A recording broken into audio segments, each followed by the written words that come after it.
Okay, we're ready to get started. If people could take a seat, please.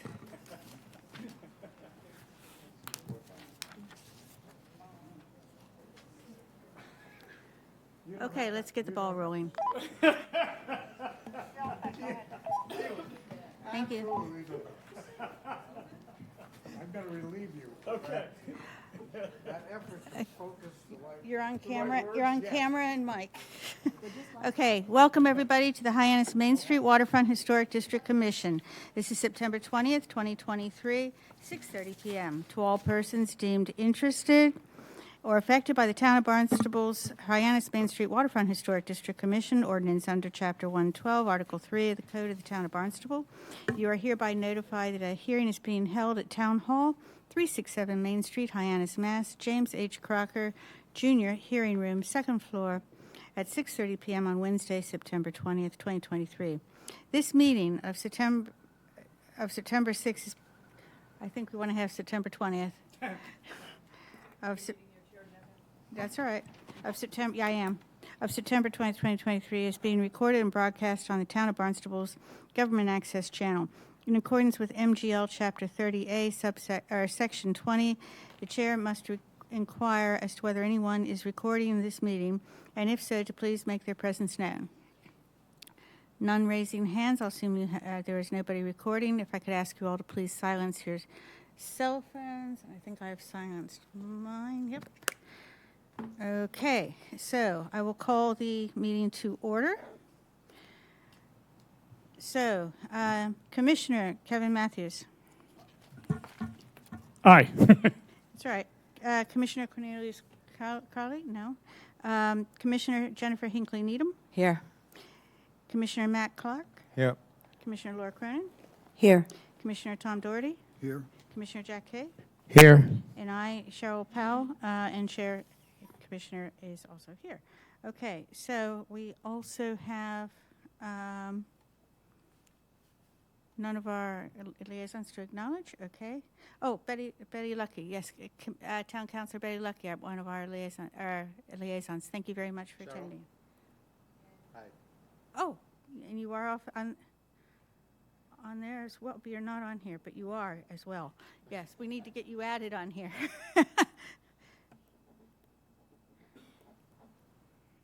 Please remind me to do that. And Karen, if we can add Town Councilor Menzie. Okay. In either case, we always value your presence. Thank you. Okay. Could I ask staff to also please introduce themselves? Jim Cufford, Senior Planner, Planning and Development. Karen Herron, Principal Assistant, Planning and Development. Okay.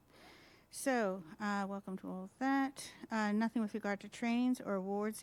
There is correspondence. If nobody objects, I'm going to take the relevant correspondence and read them out in relation to the applicants as they come forward rather than reading them all out at one time in the beginning. If nobody objects to that, I'll do that. I'm also going to, every once in a while I do this, I remind people of our purpose. What is our purview? Because we need to be mindful of what that is.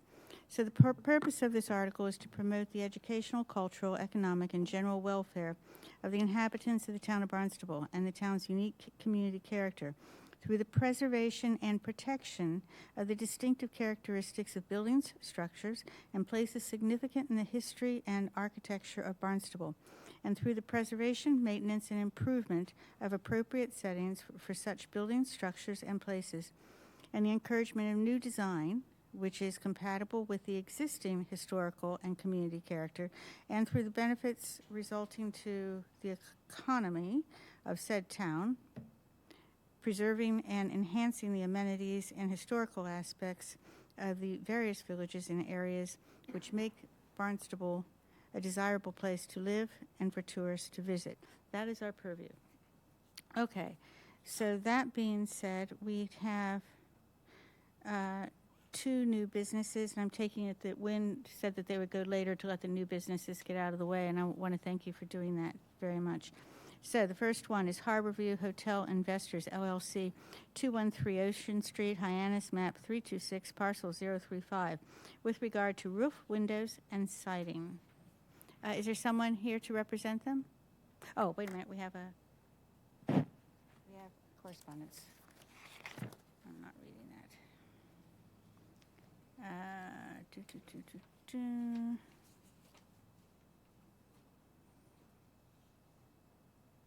I had this in order. Hold on a minute. Oh, signs. I'm going to read out both signs that are here for tonight. One is from Antonia Stevens, and it's with regard to Old Triangle. That is the second one, with regard and Bagels and Beyond. So I can't, dear Jim, I can't make the meeting for the new business tomorrow, but I have no issues with either of the signs and wish the proprietors best of luck in their business. That's from Antonia. That's in support of it. Huh? It's in. Gerald, if I may. Yeah. Just before we move on to the two signs, Harborview Hotel, LLC, 213 Ocean Street, Hyannis, has requested a continuation to the That's next true. meeting, which would be October 4th. We would need a motion to accept that continuation. Okay, let's go there. So 213. Good morning, Karen. I just spoke to Jim at the planning department. We would like to request a continuation to the October 4th meeting. The architect is currently revising the roof line and height on the proposed renovation, 213 Ocean Street, but we unfortunately will not have them ready for the meeting tonight. Can I have a motion for a continuation? I'll make that motion. Is there a second? Second. Seconded by Commissioner Cronin. Commissioner Doherty? Aye. Commissioner Cronin? Aye. Commissioner Matthews? Aye. Commissioner Kay? Aye. Commissioner Clark? Aye. Hinckley Needham? I Aye. also say aye, so they have their continuation. Thank you for catching me on that. I just had both signs down. Okay, so that's Harborview. Now, the old 412. Why have I got this? It's got all triangle. Do we still want to hear this? We want to continue it, do we not? Because they can't make it? The old? No. No? Okay. Is there someone here to represent them? Please come forward and up to the podium. If you could sign in and let us know your name, please. It's a little bit vague. Fine. How are you doing? Got it, yep.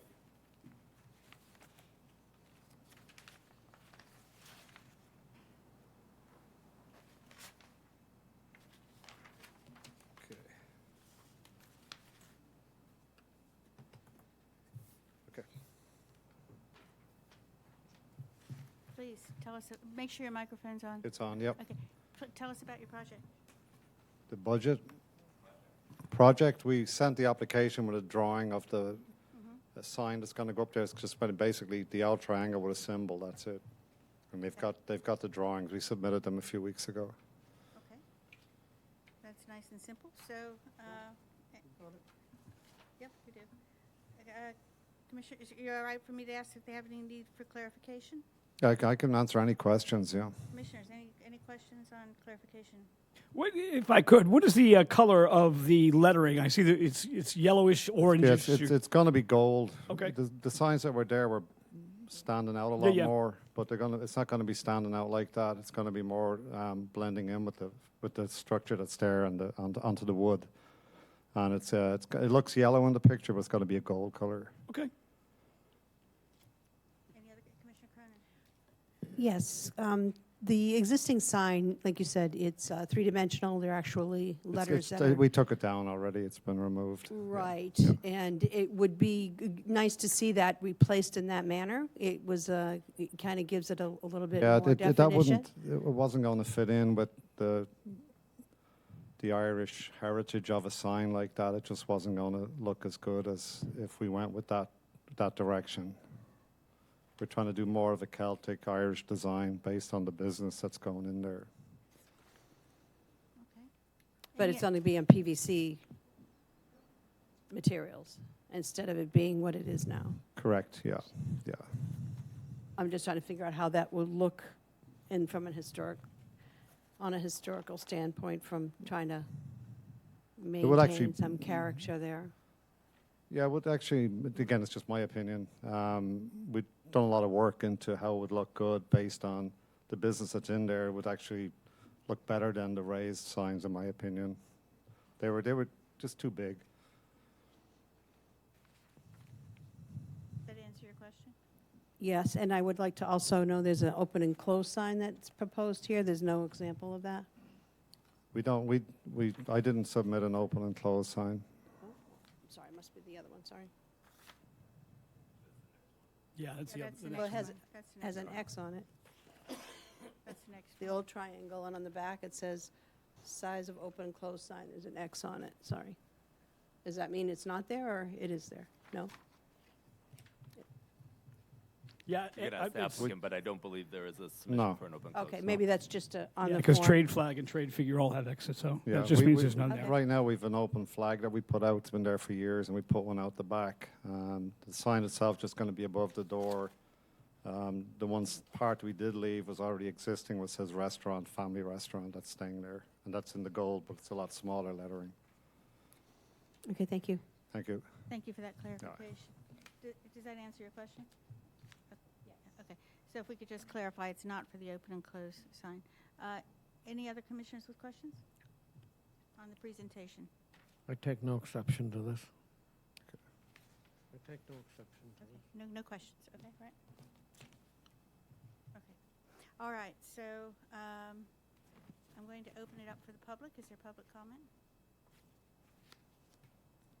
No, I'll leave public comment open while we go to the deliberation. What do you think about it? Sure.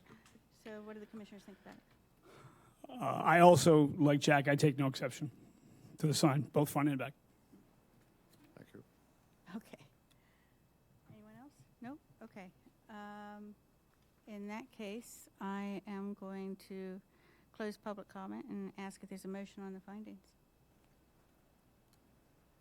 One of the commissioners. I'll do that. I move that the commission find this application to be compatible with preservation and protection of the district. I'll second that. Okay.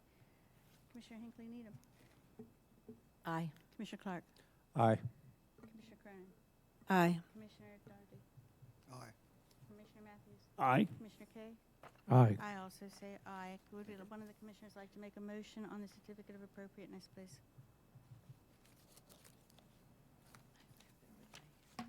I'll do it again, since I got it here. Start a roll. Go ahead. I move to issue a certificate of appropriateness for the application at 412 Main Street in Hyannis as described in the submitted materials. Map 309, parcel 221. Okay, is there a second? I'll second that. All right. Commissioner Doherty. Aye. Commissioner Cronin. Aye. Commissioner Matthews. Aye. Commissioner Kay. Aye. Commissioner Hinckley Needham. Aye. Commissioner Clark. Aye. I also say aye. Congratulations. Thank have you. it. Thanks for your very support. much. Thank you. It's a very nice. Good one. luck. Thank you. All right.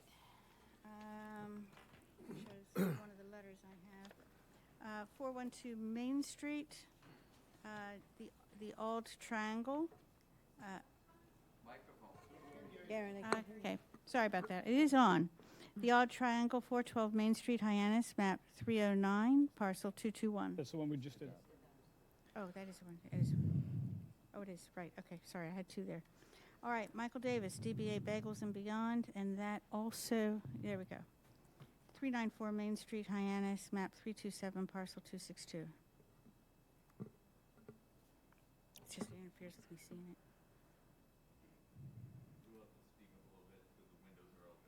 Oh, that's what it is, okay.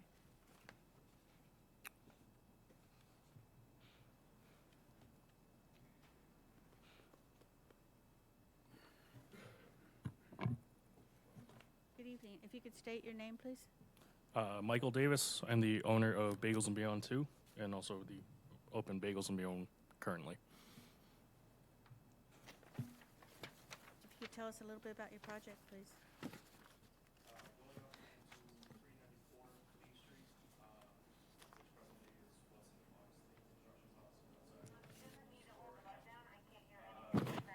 Excuse me, if you hold it down, we can't hear anything, so if you could just make sure you have a green light on your microphone, please. Is that Yeah. better? Perfect. Okay. Thank you. We're going to be at 394 Main Street. Right now, if you're going down Main Street, that's the wooden box. currently between Pizza Barbone and Sheridan. Once we finish the facade there, a sign will be going out, 3x3 PVC, blue and white sign, similar to our current one. It will say Bagels and Beyond 2, white lettering, blue background. It's very cut and dry.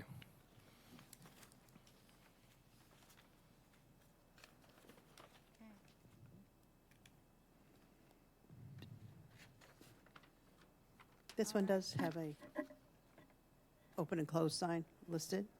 Any other questions from commissioners? Well, I just wanted to ask if we could elaborate on what that is. As I understood it, when filling out the application, we would have a physical placard that said open or closed just on the door. Just on the doors, Yeah. not lit? No, it's not a It's just a- illuminated one at all. Okay. Just open, open or closed. That one has an open and closed. I'm good. Okay. You working with my friend Charlie over at Simple Signs? We are.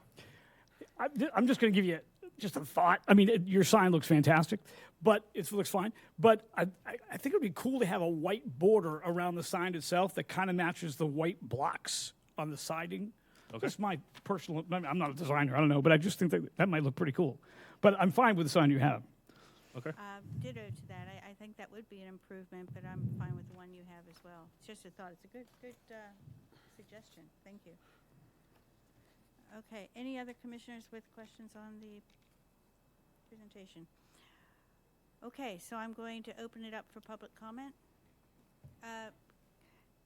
Town Councilor Lucky, please.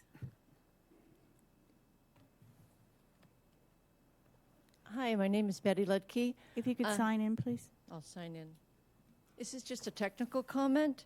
It's very hard for members of the public to comment when they can't see anything. You would presume that they had memorized the agenda and looked at all the pictures and have it etched in their brain. I'm not sure that that's fair to the public. I think we should be presenting the pictures on the screen so the public can see what you're seeing. That's my comment. I'll sign That's it. a fair comment. Are we able to do that tonight? I'm happy to pull it up. It's online for all the public to consume, but I'm happy to pull it up right Would you now. if mind like. doing so, Yep. please? Thank you. And I can walk everyone through how to get to the town's website as I'm doing it, so everyone can see at home as well. That Yeah, would that would also be be helpful, helpful. especially when you're making comments like it would be better with the white border and stuff. If we have no reference, it's hard for us to I comment. think that's a great point. Understood, you. yeah, understood. Thank you. Cheryl, do you want to hand these out, or? No, I wouldn't. No, No, no, no, because no. those will have extra things in them that probably should not be public. It'll take them 2 seconds to pull it up. So here's the Historic Commission's website. You go to projects right here, and all the meeting for the entire year is right there. And if we go to 394 Main Street, Bagels and Beyond, with size demo with dimensions.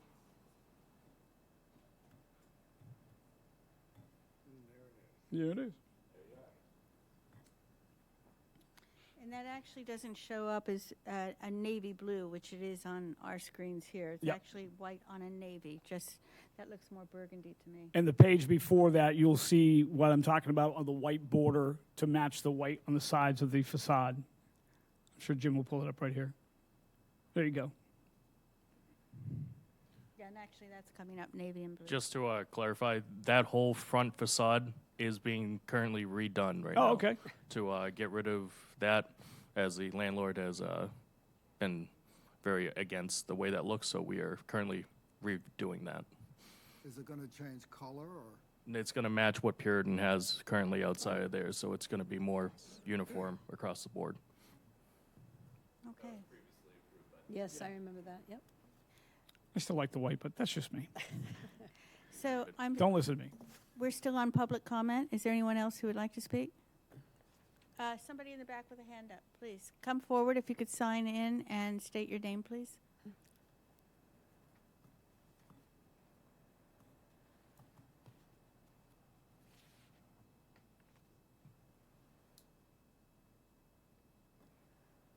Hello, so my name is Asia Graves. I just wanted to speak to you guys. I know you all have several projects in front of you guys right now in regards to new housing being built.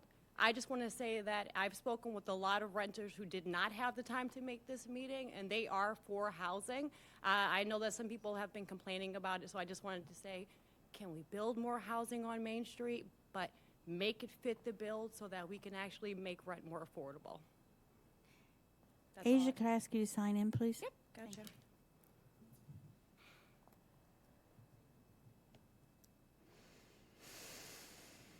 Thank you very much. Anyone else for public comment? Nope. I'll keep it open until we go to a motion. Commissioners, how do you feel about it? It's fine with me. It looks good. Yeah, I hear a lot of yes.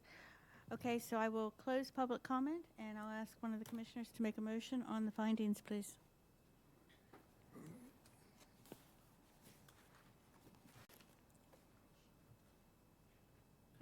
Ah.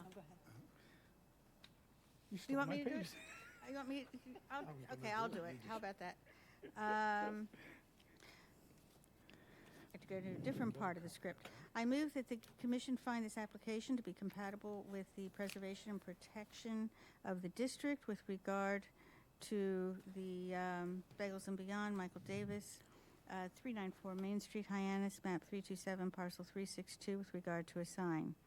And is that with or without the white edge as he prefers? It's up to him. I'm just giving him a preference. It's up to him. Doesn't matter to me. Okay, so as long as people are there. Is there a second? For Second. either way. Seconded by Commissioner Cronin. Okay, Commissioner Doherty, Aye. Commissioner Cronin, Aye. Commissioner Matthews, Aye. Commissioner Kay, Aye. Commissioner Hinckley Needham. Aye. Commissioner Clark. Aye. I also say aye. Would a commissioner like to make a motion on the certificate of appropriateness, please? I move to issue a certificate of appropriateness for the application on 394 Main Street, Hyannis. I second. It's seconded. Okay, I'll start this way. Commissioner Hinckley Needham, Aye. Commissioner Clark, Aye. Commissioner Kay, Aye. Commissioner Matthews, Aye. Commissioner Cronin, Aye. Commissioner Doherty. Aye. I also say aye. Congratulations. Thank you. It looks very nice either way. It's just a suggestion. Good luck. Good luck. Same bagels like the ones in Yarmouth, right? Yep. All right, good. Love my Okay. egg bagels. So now we come to Wind Development Company, LP for 307 Main Street, nominee trust, Conrad Watson. Trustee 307 Main Street, Hyannis, map 327, parcel 103. This is continued from August 30th, They can't hear you. This is continued from August 30th, 2023. I don't know if I could turn the volume up or anything. Okay. There's also, and I want to ask the applicants, do they want to take the two together because one is a demolition, the other is a new building, or do you want to take them separately? Because the other one, I'll just read it out, is Wind Development Company, LP, for 307 Main Street, nominee trust, Conrad Watson, trustee, 307 Main Street, Hyannis, map 327, parcel 103, and this is with regard to the new building. We can do it either way that you prefer. Madam Chair, Robert Brennan, resident of Barnstable, property owner 255 Main Street, also attorney representing. Excuse me, your mic isn't on. Sorry to interrupt you. Again, Madam Chair, Robert Brennan, attorney for Wynn, also property owner at 255 Main Street and resident of Barnstable.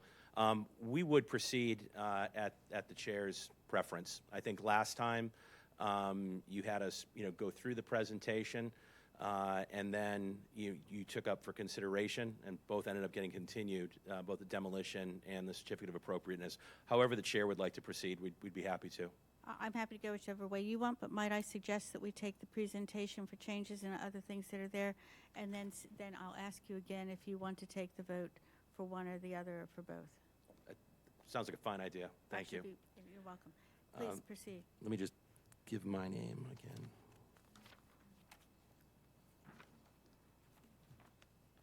So, Madam Chair, members of the Commission, we are delighted to be back in front of you tonight. We appreciate both the comments that we received during the last hearing, the many comments that we received both going into the hearing and since the hearing in meeting, with members of the neighborhood, members of the public, and for giving us the time and the design time to process those, to address those. And I'm very pleased to be coming back tonight with a design that I hope you will feel and find is responsive to many of those comments.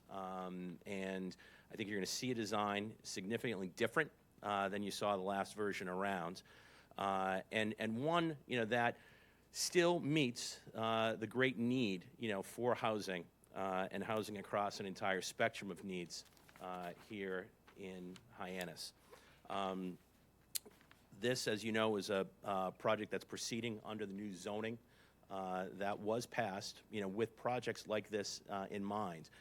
And everything that's reflected in the design is meeting to the letter the requirements of the zoning. I know we addressed some of this last time, including, coverage on the frontage and why buildings to comply with zoning need to comply with and meet a certain portion of coverage, both on Main Street and on Old Colony. So without any further, let me turn it over to Adam Stein from the Wind Companies, and then again we look forward to receiving further comments and having the opportunity to respond. So thank you very much. Thank you.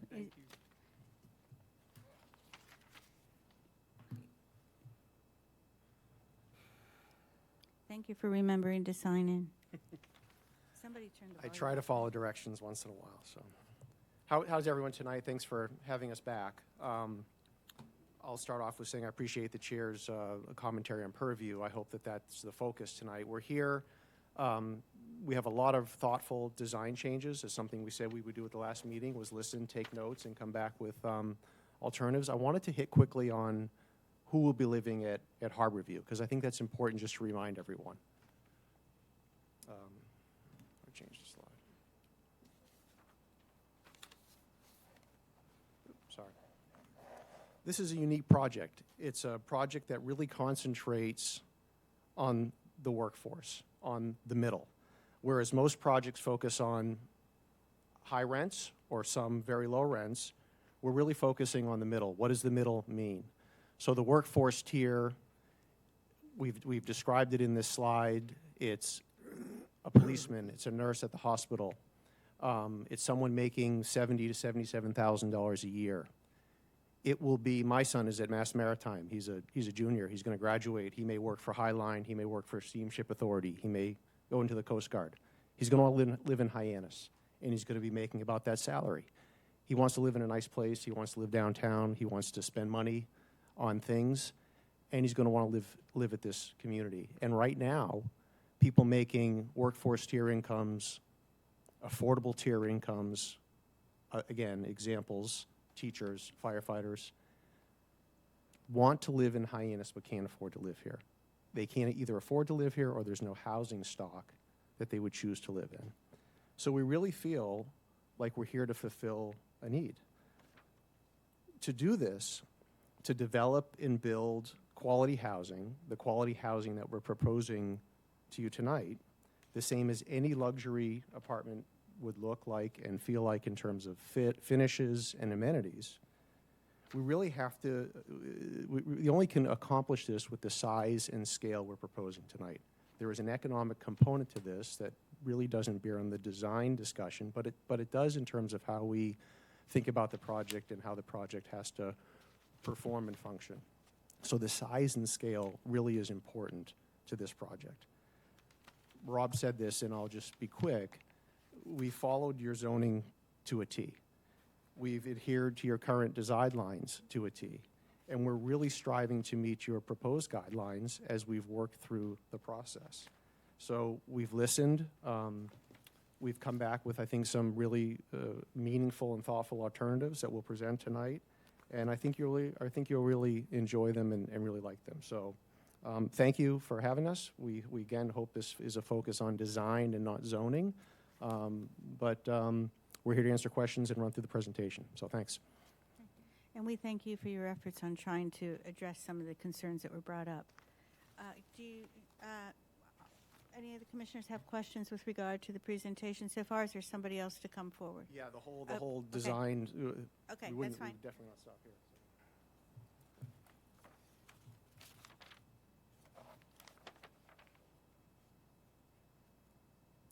Good evening, all. My name is Genevieve Frank. I'm a project manager at Icon Architecture, so I'll be running through the design presentation tonight.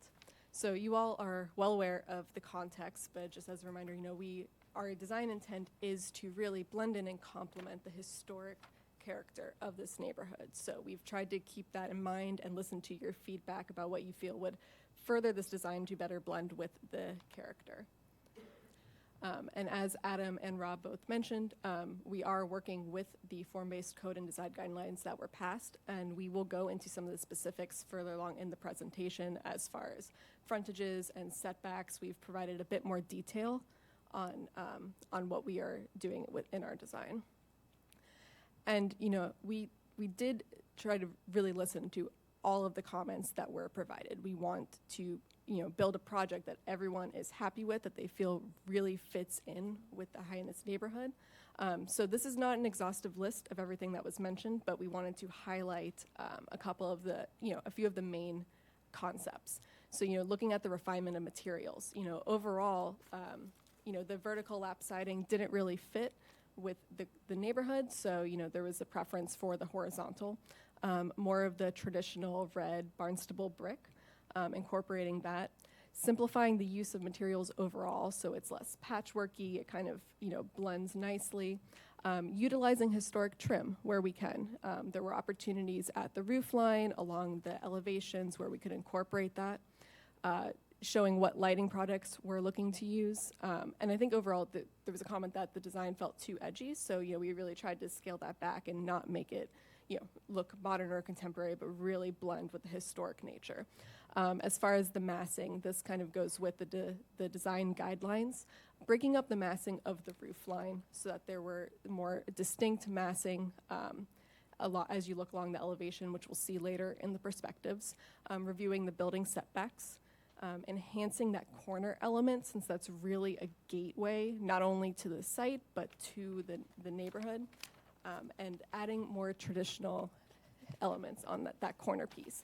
And as far as landscape goes, there were some comments about adding more of a greenery at that corner park, utilizing that better, because I think it generally felt too small before.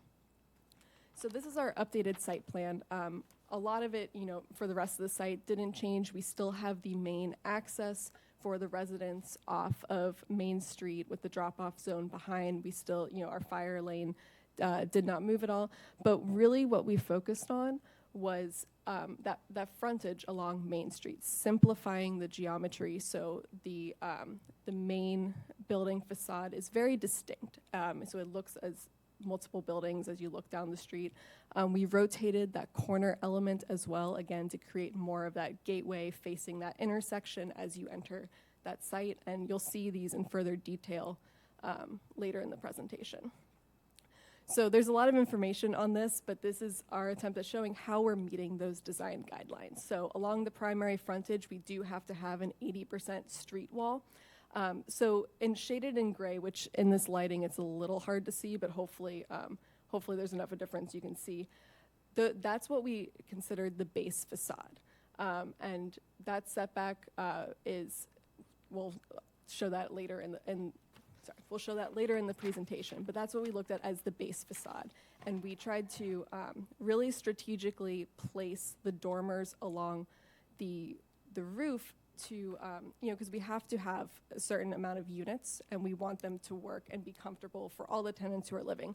But we wanted to make sure we weren't getting close to that 50% maximum number along the roof line. And it also allows it to feel a little bit more like a 3.5-story building rather than a full 4-story. So we really tried to cut down the number of dormers and strategically place them so it blends in well with the roof. I think we'll go into a little further detail in a few slides.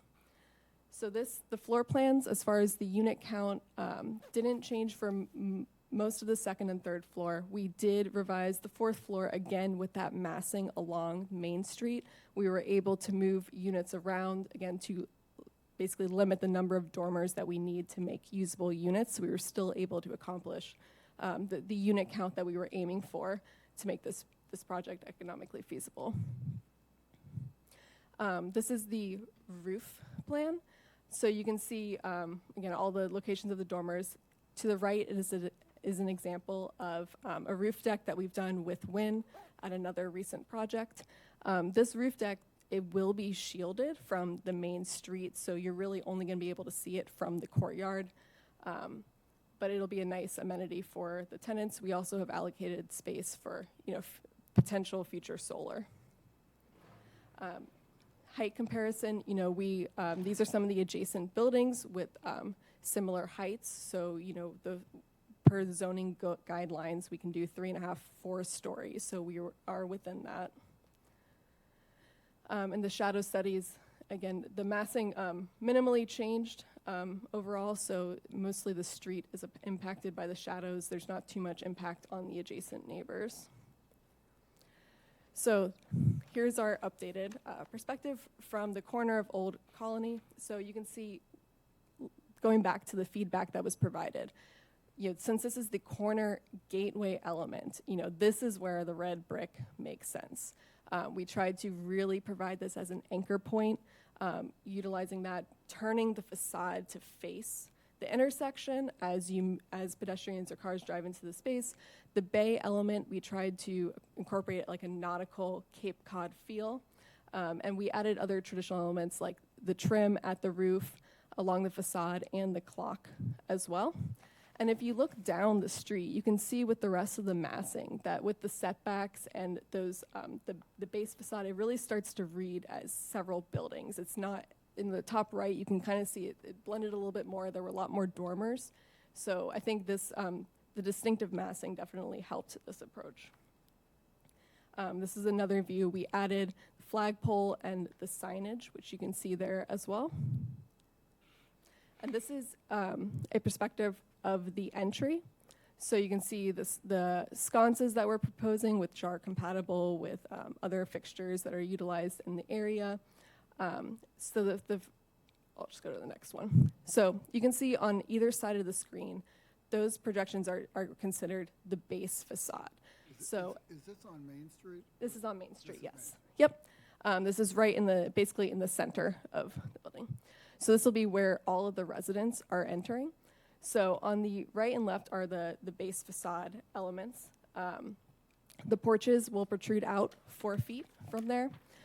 We have the secondary facade, which is set back 4 feet. So that'll be outside of the projecting elements. That'll be like what most of the facade is set at, so 4 feet back. And then the residential entry is set an additional 3 feet back, so 7 feet back total. So if you think back to the plan, and I can flip back shortly, we reduced the number of bay elements, but it really kind of centers around this residential entry, so it's clear that this is the central point of the project. So there's, I think it's a nice entry point there.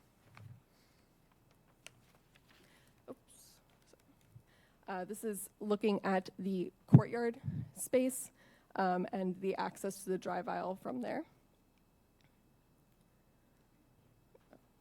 Sorry, it keeps flipping twice. And this is our... She can't hear you. In the courtyard. We can't hear you. Could you go back to the one page? Yeah, sorry. Was that enhanced in any way? It was. If you see, we had a lot of the cedar shingles up at the top, and I think some more vibrant colors. So we really toned that down, and we added a few. We did not provide any bays in the courtyard, but you can see how we started to break up the siding with the blue, so it's reminiscent of the facade on the main street, just so it provided a more cohesive design around the entirety of the building and related the 2 wings more. So this is our material board. So again, going back to the comments of no vertical elements, so that was removed. Majority of the building is the horizontal fiber cement lap siding. And I think colors can be another discussion, but those are the we're looking at using that material for most of the facade, as well as the composite shingles in select areas. This is primarily used at the 3rd floor along the main streets, just to add some texture and also relate again to a lot of the surrounding buildings that also use that material. We have our triple glazed PVC windows, and we will be providing these at the garage as well with a frosted spandrel glass. So that way the facade will look very cohesive. It'll look like that whole first floor element at the garage is occupied, but just have a nice like frosted glaze, so it still keeps in the continuity of the facade. Asphalt shingle roofs, and then again the red brick. Looking at utilizing that at that corner gateway element to really anchor the site. And with that, I will pass it off to Regan to continue.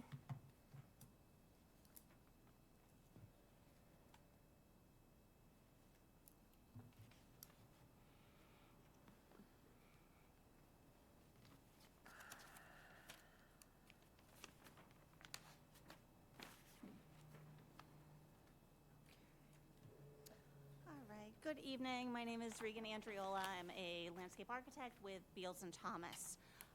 So here we have the landscape site plan, and we did hear some of the feedback at the. Oh, I'm sorry. I'm short. Is that better? Okay. Regan Andriola, landscape architect with Beals and Thomas. Here we have the landscape site plan. We did receive some feedback on the landscape at the last hearing, which we wanted to talk through some of the improvements that we've made and enhancements. The first being the pollinator pathway. We did hear about an interest in that, and we understand that there are other areas in town along Main Street, as well as I know Asselton Park has some of these pollinator pathway gardens. The landscape palette that we had before was almost entirely pollinator plants, but we did double check the pollinator pathway Cape Cod recommended plant list and added a few more onto there. And we had heard last time it seemed the landscaping might have seemed a little bit too urban. So we have this enhanced,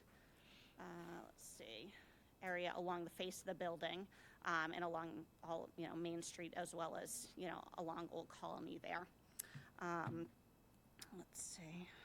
So a combination of native street trees, shrubs, and a small layer of perennials. And we'll talk about that again in a minute.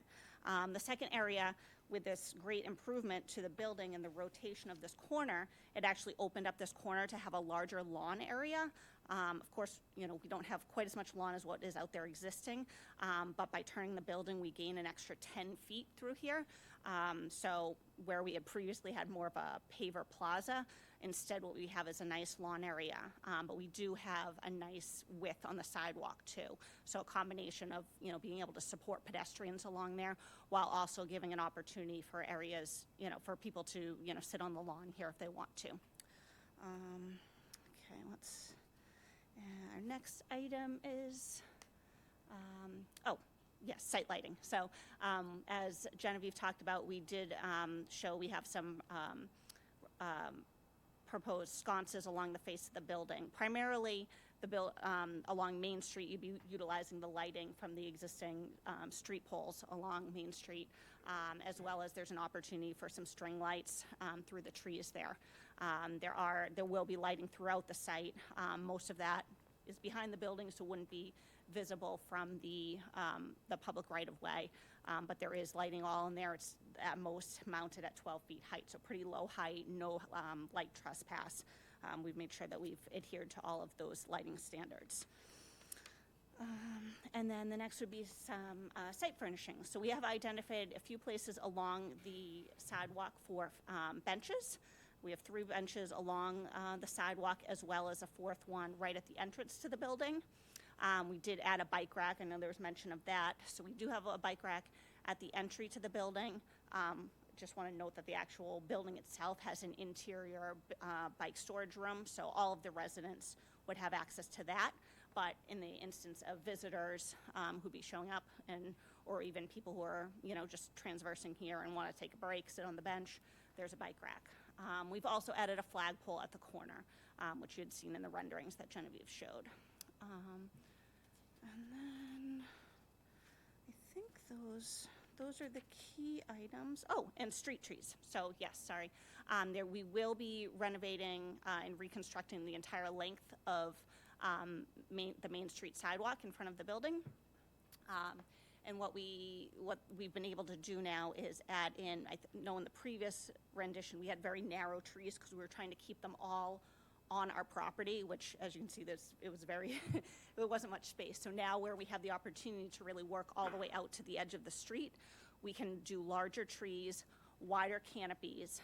We are still constrained to some point by the both underground utilities and overhead wires. So kind of the placement of those are like, we don't have, you can't really see the utilities along here, but they're kind of staggered to make sure we're trying to avoid both underground and overhead utilities.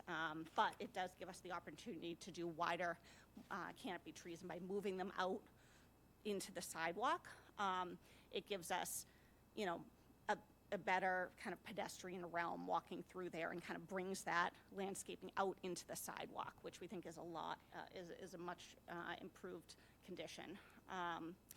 And what was the last thing I was, oh, we do have a few, in the process of reconstructing the sidewalk, we'd be proposing some brick inlays details along there, which is consistent with other areas along Main Street. Let's see. Plant palette, I'm sorry, these images are so small, but generally same as before. However, we have swapped out some of the narrow trees that we were trying to use before with wider canopy trees. Everything is native, everything, you know, once established should be drought tolerant, and all are pollinator friendly. I know in the last one we hadn't had any perennials in there, but we have done a small layer of perennials in the landscaping, just to kind of bolster that pollinator pathway landscaping, as well as to provide some pops of color. These have been specifically chosen for spring blooming, summer blooming, fall blooming, so you kind of have color that that rotates throughout the season. So I think that captures everything that was talked about last time about landscaping. So I'm good, and I think that might end the presentation. Thank you very much. Very comprehensive. No more presented. That's the end of the presentation. So, commissioners, any questions with regard to the actual presentation? I have a question. Sure. Can you Commissioner Crowe. clarify what you mean when you say you have to have a certain number of units?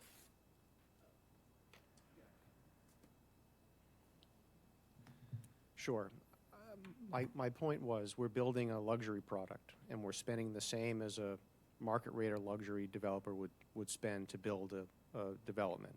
So on a per unit basis, we're spending as much as anyone else. The unique component of this community is that we'll have rent and income restrictions. So a lot of our rents, 2/3 of the property, will have rents that are below market. That's really the driver and the point of the program. In order to do that, you have to have mass. You have to have enough units to make the deal, to make the project work. So the size and scale, the 4 stories, the 120 units, is very important and critical to make this deal work. What I'm trying to do is prevent or try to get ahead of a conversation about do less units, make the building smaller. That's really what I'm getting at. That this is So Yeah, can you speak? I didn't hear what you said. I'm sorry. yeah, no, I'm trying to get ahead of a comment which may come, which is why can't you do less units or make the building smaller? Because what I'm trying to describe is this is right size. This is right size in terms of financing, in terms of the tools we have from the state to build and develop middle income and workforce housing, and it really is a detriment if you're looking for us to reduce. So that was my point about the size and scale of this type of development for this market of housing. So you have to make it economically feasible. Correct. For your company. That's right. Okay. Not for our company, for this type of community. Thank you. Does that answer your Does question? that answer? Yeah. Thank you very But much. it's an economic or a financial standpoint. In other words, in order to build this, it takes a certain amount, so therefore it balances that, equals it out, so to speak. Yeah. Correct. Thank you.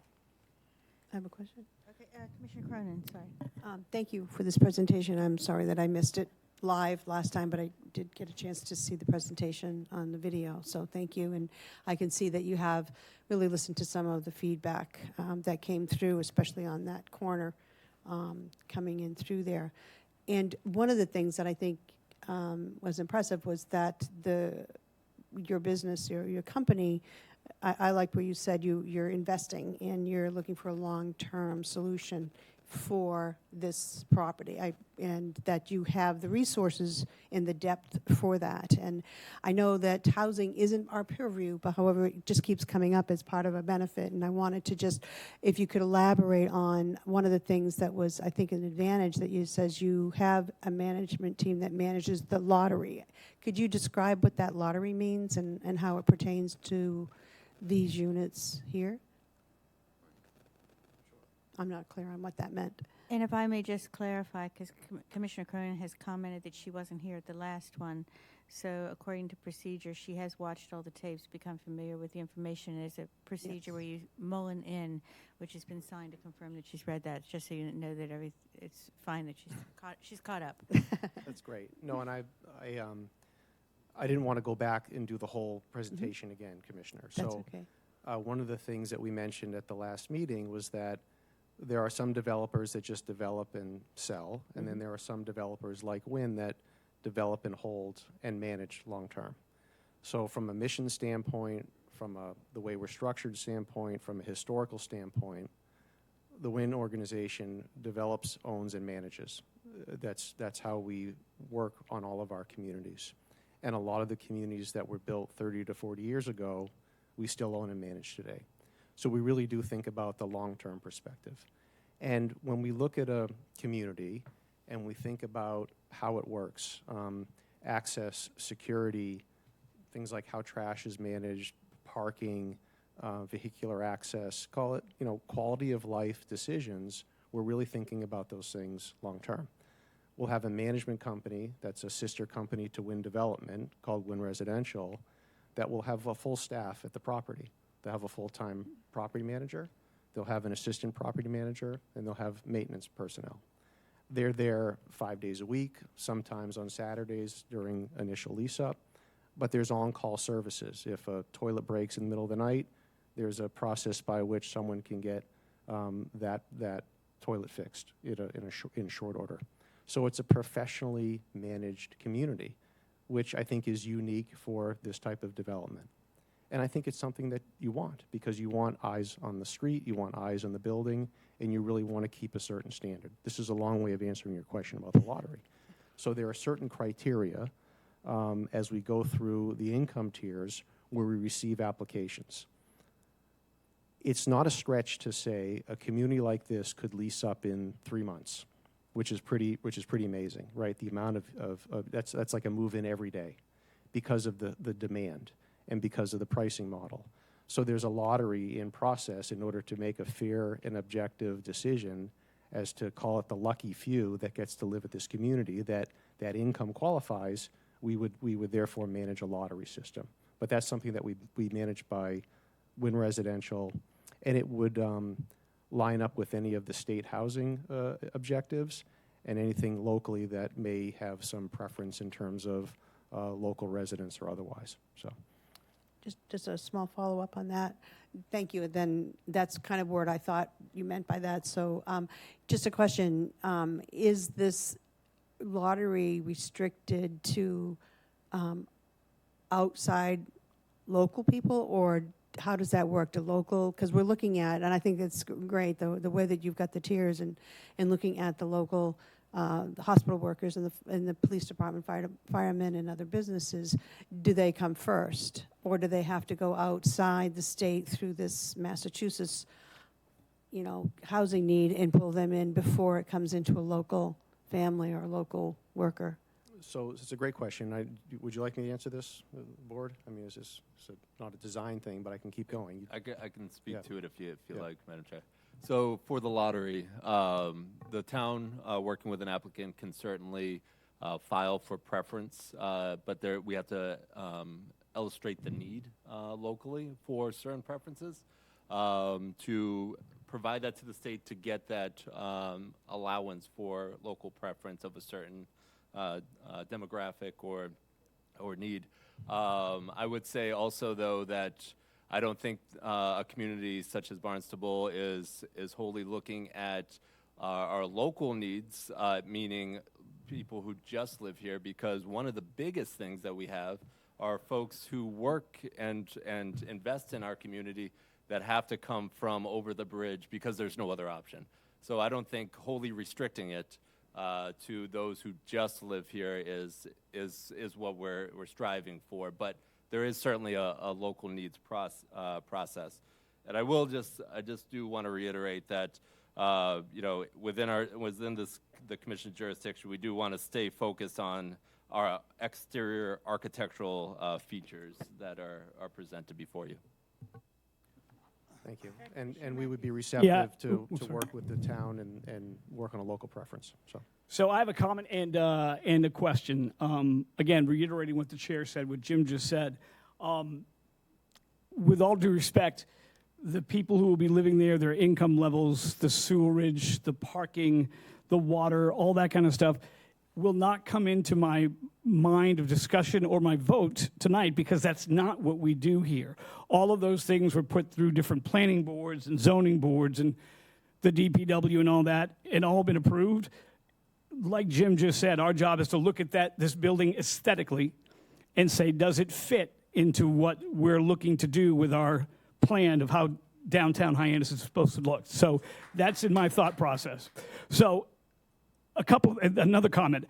I'm glad you showed, because the revised plan that you put forth that I looked at earlier today didn't have those comparisons, because I'm glad you did that, because you did a great job in taking what we had and the things we told you, whether it was the horizontal, the vertical clapboards, or whether it was the fact that it looked a little bit too modern, and you made it look a lot better. So especially, I love that clock for me, because the clock seems like it could be now a landmark in the city, in the town, which we don't have, which I think is kind of cool. So I think you did a great job, and I'm glad you were able to put those comparison pictures, and I wish you could do it, the other slides too, to show, here's what we did, because you did listen and you did change things up, so thank you. Second, though, there is this thing here about signs that you're going to be putting up on the building. I haven't seen anything yet from any proposal of what those signs are going to be or what they're going to look like, and I know it's in your proposal, you said, because you're not sure what they're going to be yet, but will you be coming to us at a later date saying, okay, we've decided on our signage, here's what we want to do, so we can go from there? I just looked back, everyone shook their head up and down, yes. Yes. Yes. All right, that's all I had to say. I would be happy to do that, so Yes. it's important, yeah. Thank you very much. Any other, Commissioner Doherty? Yes, I appreciate, all your work and the changes that you made. They can't hear you. Can you hear me now? Mike. It's not working then. Push it. Is it lit green? But my basic belief is this is too big for the property. And I look at the changes that you made on the corner with the brick, and I think that looks great. But if you look down Main Street, okay, and if you look at, I don't know if you have the last picture you could put up on the board in the packet. I think I know the one you're talking about.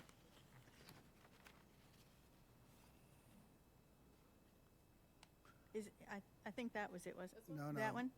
It's this one here that you have in the packet.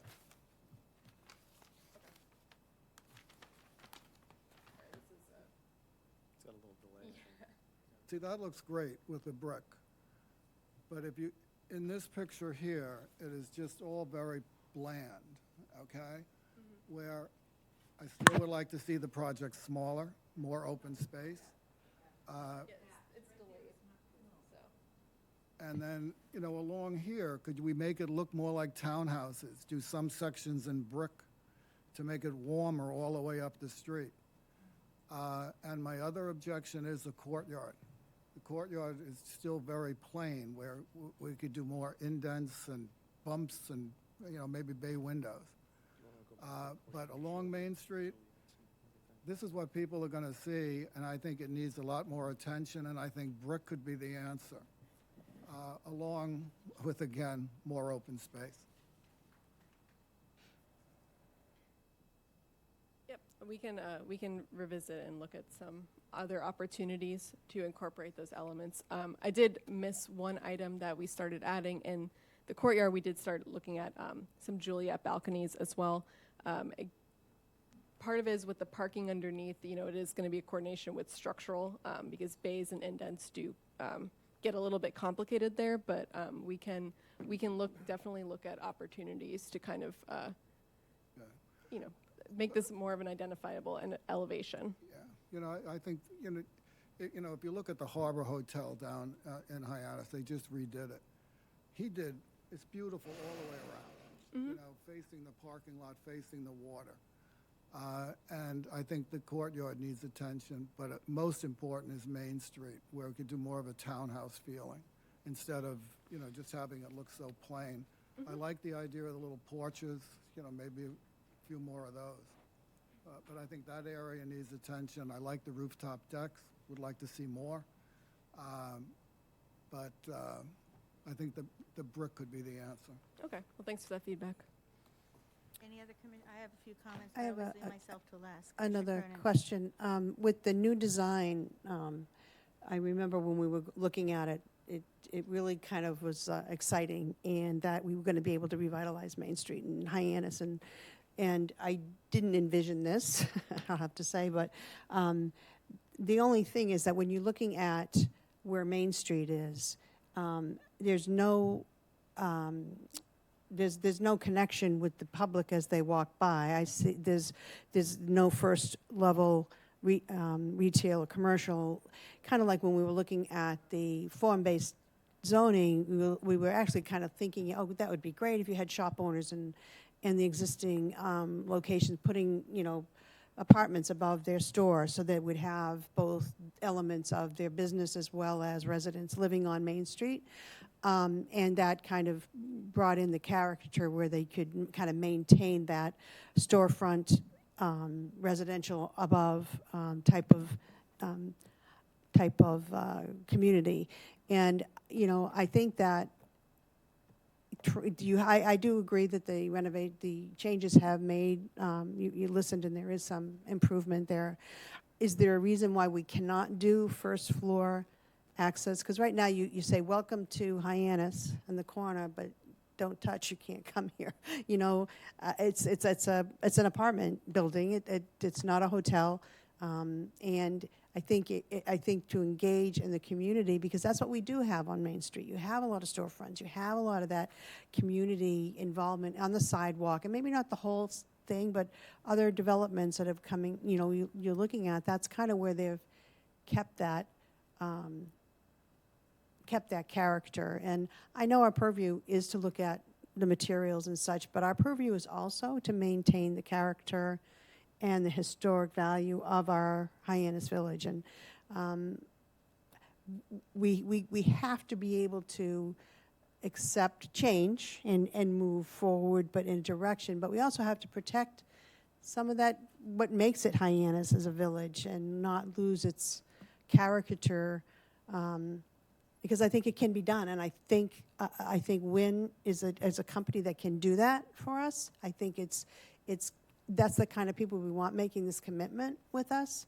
I would just hate to lose some of that, maybe not the whole thing, but lose some of that characteristic where there's no one to invite you in to this place. It's you know, hands off. It's for residents only, and there's no, you know, you can't come in.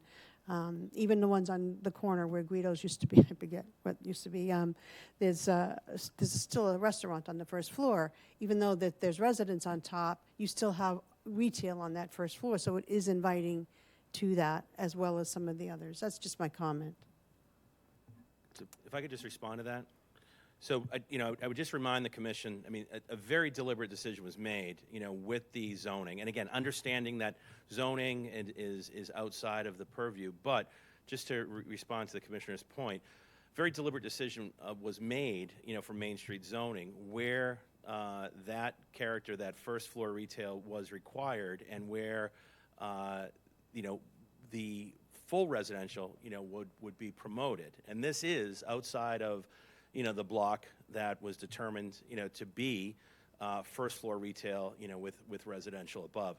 And I think one of the benefits, you know, and Commissioner Corona and I discussed this at the Greater Hyannis Civic Association meeting, one of the greatest benefits of this project coming to Main Street, and I speak not just, you know, as a representative of the developer, but as a Main Street, you know, property owner, is going to be putting 120, whether they're families or whether they're individuals, their feet on Main Street every single day. And the engagement with Main Street is everything that happens, outside of that front door. And we discussed, at the Greater Hyannis Civic Association, the concept of walkability and the walk score. And I'm not sure if anyone, is familiar with that, but if you go to walkscore.com, put in 307 Main Street, Hyannis, you're going to find out that the rating is 91, which is very walkable. It's actually not very walkable. It's walker's paradise, is the actual tagline, that goes along with that. And that is going to be one of the greatest benefits to Main Street, and one of the greatest compliments, I think, to the history of feet on Main Street. It's going to have benefits for security. It's going to have benefits for every single business that's located, bringing these families to live on Main Street, to be the eyes and ears 24 hours a day, and to be the consumers who are supporting all these businesses. But that, again, all of these things were discussed. I was part of it, when the zoning was adopted, and as I know others in this room was as well. And again, just wanted to point that out, that there is a distinction, and that this is deliberately outside of where the first floor retail was required. Thank you. Thank you very much. Any other commissioners have some comments? Commissioner Clark? But with the case, I hear understand you. about the retail. They but can't hear you, Tom. Then let's have more, access on Main Street to the building, if you want that walkability, like Laura said in the beginning. More entrances, on Main Street.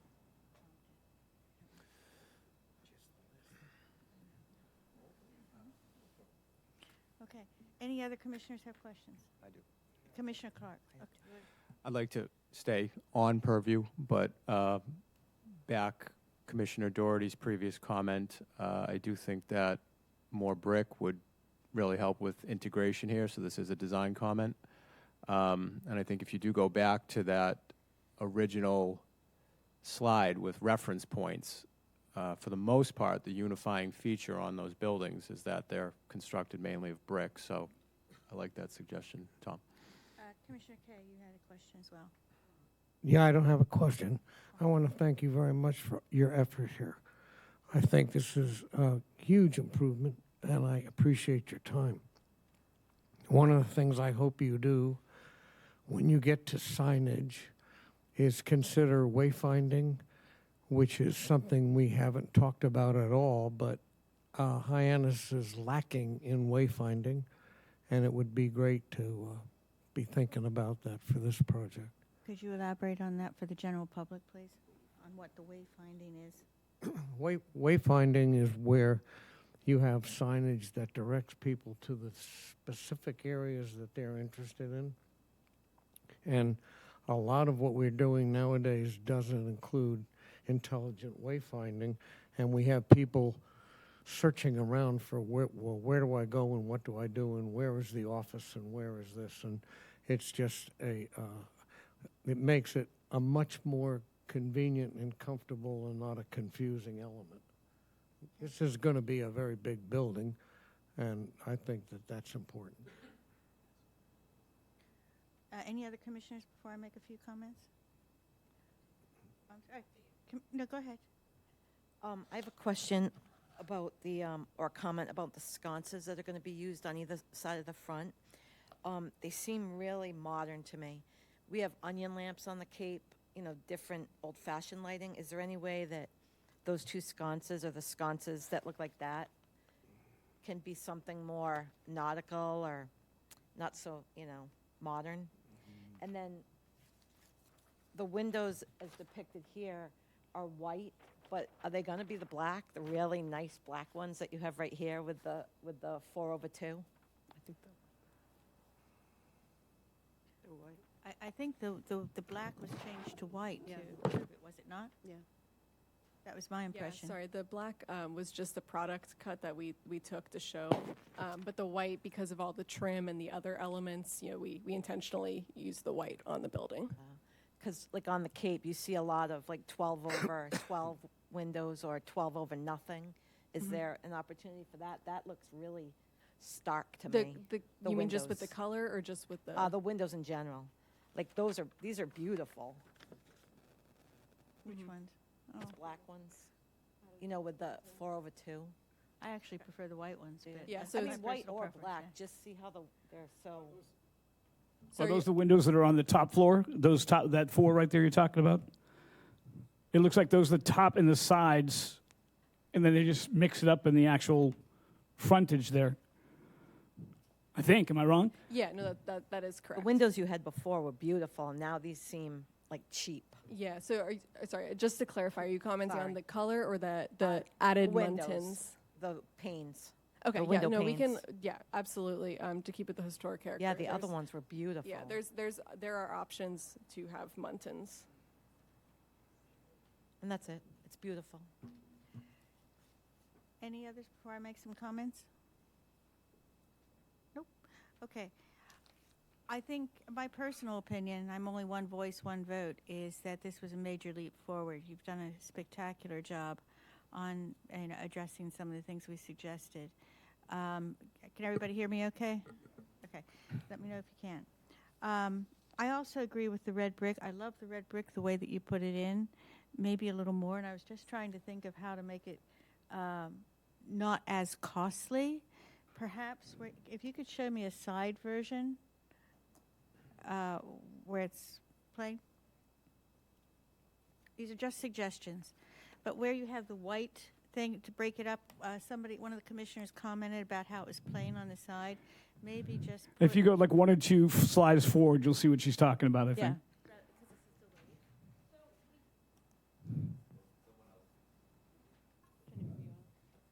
Ramey Schneider, Wind Development. Sure. So we thought about this, Yeah. and we do have one. Thank Is you. this better? Better. You know the feeling.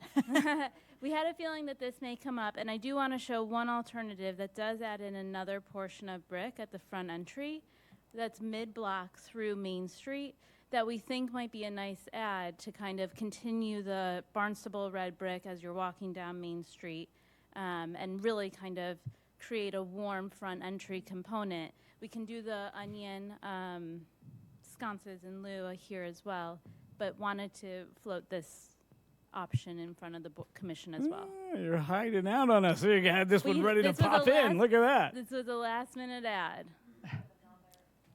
We don't have I don't Something have for any that. more. That's just That's like what Tom, that's what I wanted to see. This one here. I think that we're all view. concerned about that look. If you could bring that up. And so Right, just so Tom? I understand. Right, Tom? Just something more Cape Cod-y. Are you able to bring that slide up by any Yes, chance? Genevieve, can you bring up that slide? Thank you. I think it's 28, yeah. Yeah, that's that. So if, why do I keep looking up there and I can look here? I'm just trying to figure out what's there. This, to me, is the side that really needs help, you know, So, all along. We here. can't hear you, Commissioner Joy. I don't know what's wrong. This is, to me, this is the side that really needs help. Okay. I agree. You know, and again, and a little smaller. It's not going to be smaller, so. Wait, no, it can't be smaller. If I can just make a comment, I don't think it's that bad. I think it looks like separate townhouses, which I like the fact that there's blue, white, blue, white. I think it breaks it up. I have no problem with putting the brick there, but I also have no problem with it this way. And again, just look at the comparison, that top little inset photo as opposed to what they've done now. They've really changed the whole thought process. I like this one better, and would be fine with this one, but if my fellow commissioners would want to see brick more, I have no problem with that. But I'm okay with this. I think it does break up with the different colors. What might, and I'm not an architect, but I'm merely putting a thought out there. You know how you have that wonderful, by the way, I love the clock and the flagpole. I think it is a wonderful feature. What about doing a circular disc, like where you have, actually I'm going to get up. Where you have,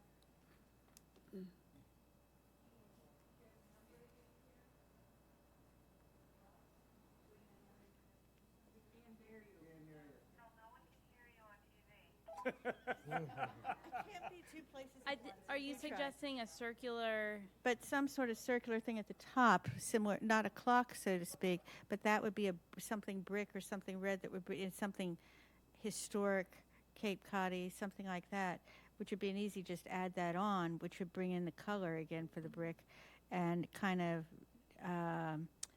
soften it. What do you the other commissioners think? Something Make like it that. warmer. It needs would to make be it warmer and more some sort of historical disc. I'm not saying something expensive, but something, local plant or something in a disc, something along those lines. Because that would take it right along. It would only be one addition on those, and it kind of brings in the color. That's only a suggestion. We can. And maybe more shingles on this side, or no. She's rolling her eyes. I'm just we had shingles and we heard That it was a looks little cleaner. patchy. So And you were talking about the Juliet. Where were those going? Were you thinking about those? You mentioned that those were still to go in. thank you, Genevieve. The Juliets got added to the back courtyard area. You can see that there's a stack right Okay. here, and I believe that there's one other that's masked behind some of the trees in this rendering. Okay. So anyway, the clock is fantastic. The red brick, the windows. I really like what you've done with the windows. For some reason, the roof even looks a lot better. I like the idea of the sidewalks. I don't know if there's any. I like the onion lamp suggestion, Commissioner Hinckley Needham. I think that's all I had. I also had to come back to us for the signs. That would be one of the conditions of a certificate of appropriateness for signs to come back. The only other thing I'll say, it's not really for us to say, but a suggestion I would make, I was going to send it to Jim to make a suggestion, is in that corner part below the clock, maybe some sort of little fountain or something in that little casual area, but it's not something that's needed. It's just a suggestion, only a suggestion to break it up. I personally think you've done a great job. If there's no other commissioners that have something to say on the presentation or question, Commissioner Hinckley Needham, and then we're One going to go more. to correspondence. I just have a question. Will there be dogs allowed there? Like as far as all the grass, will they be able to, or a lack of grass? So we will have dogs allowed. We have to Oh, allow good. dogs. There's typically some sort of breed and weight restrictions and limit for number of units. But we will have an internal pet wash room for our residents to use. And in the courtyard area, we'll poop bag dispensers and things to kind of encourage where our residents bring their dogs for relief. Any others? So we have we have to take care of the dogs too. So we have a few letters that have come in. I'm gonna read one. Commissioner Clark's gonna read one, then Commissioner Kay. So this is in addition to the correspondence we received and read out last time, rather than rereading them again.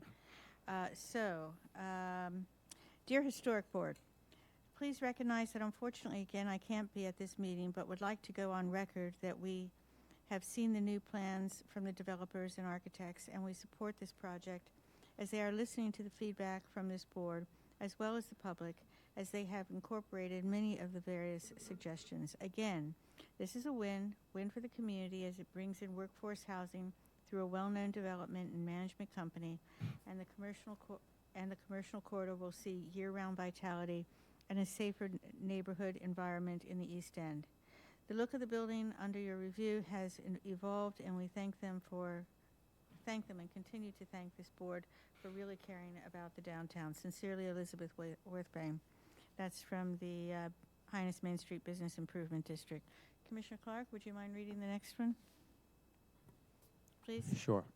Thank you. This is from Diane Jensen. I have been coming to Cape Cod for almost 70 years. My grandparents had one of the old captain's houses in Yarmouthport. My parents have lived here in Hyannis for almost 30 years. I have lived here 3 times now in the Mid-Cape area, and over the years, I've seen the Cape destroyed by rampant growth. The Cape was a beautiful and charming place many years ago, but all of the development that started in the 1980s has just continued to destroy this lovely, unique, and fragile place on a small spit of sand that sticks out in the ocean. I just cannot believe what we have done to our beautiful ponds, our very important groundwater, and all the other pollution that is here now. And don't let me get started on the lack of affordable housing to house the necessary workers that keep us and keep businesses running. This is near and dear to me, as the reason I am not in this meeting is because I am handicapped, and I have to spend most of my time at home. I need so much help that Elder Services has determined that I need 19 hours per week. However, because of the lack of affordable housing and therefore a lack of caregivers in the area, I only receive 3 hours now. Needless to say, this makes my life extremely difficult. However, the proposed 4-story building on Main Street is absolutely hideous and is not a Cape Cod-style building at all. It is not the answer to our lack of affordable housing. Regarding this building in question on Main Street in Hyannis, I agree completely with Charlie Bloom's editorial in the newspaper, and therefore, I would like to repeat it in its entirety. There's a trend toward urbanization in Hyannis that is happening before our very eyes. It will change the look of our village forever. This is not the kind of progress that will improve our lives. Under the guise of providing affordable housing, it will jam as many people as possible into limited spaces by constructing 4-story monoliths. It will provide its residents with grossly inadequate parking, forcing residents to park their vehicles on the neighboring streets and in front of our businesses. 4-story residential structures in Hyannis have no historical precedent that is characteristic of the historic nature of our village. Furthermore, you can't just construct siding with historically approved colors and materials, slap it on a 4-story structure, and call the building historically appropriate. There's more. Hold your applause. Okay. Really set me up with this one. There are 7 boards and commissions charged with regulatory review in the town of Barnstable. They are giving their blessings to 4-story monsters. Many folks are upset about the parking density that already exists in Hyannis.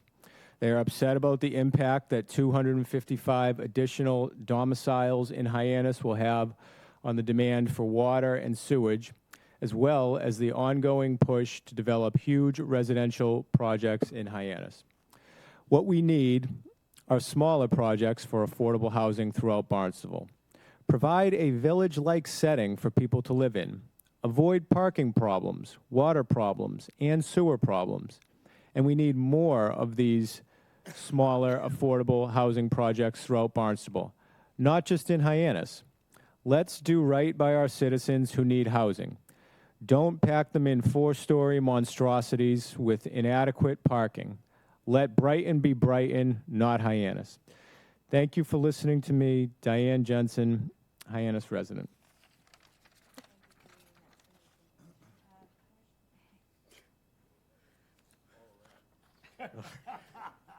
We are going to have a much lighter tone here. I have a letter from Marianne Agresti. Dear Committee, regarding 307 Main Street, some comments for tonight's hearing. I will be unable to attend as I am out of town celebrating my wedding anniversary. I've had the opportunity to meet once via Zoom with the team since the last hearing and see that they have responded to many of the concerns and comments from the community. For example, they've added brick and the cladding is more classically related to the volumes.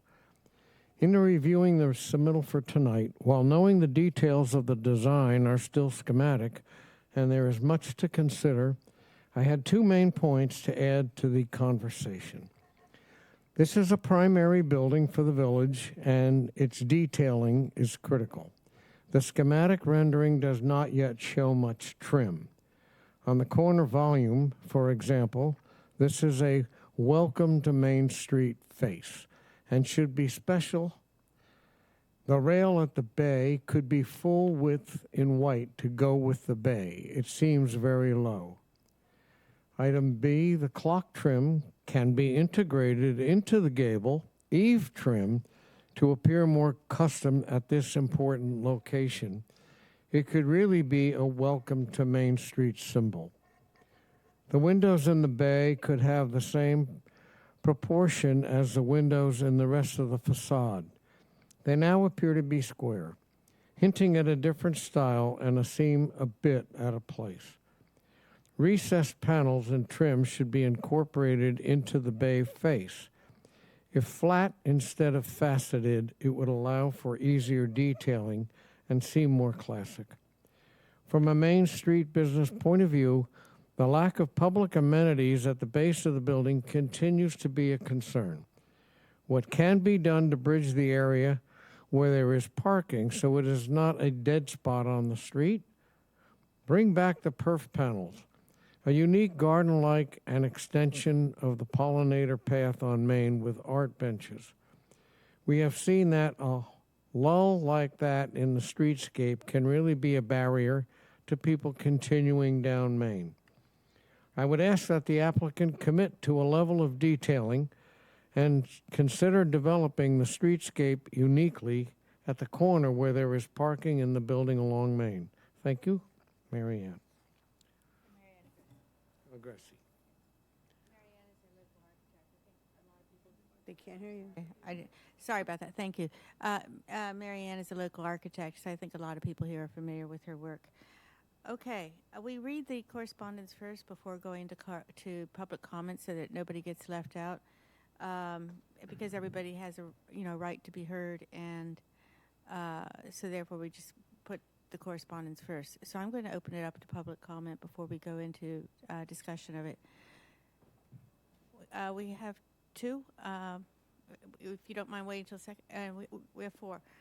This gentleman first, please. You stood up first, so if you wouldn't mind signing in and stating your name, please.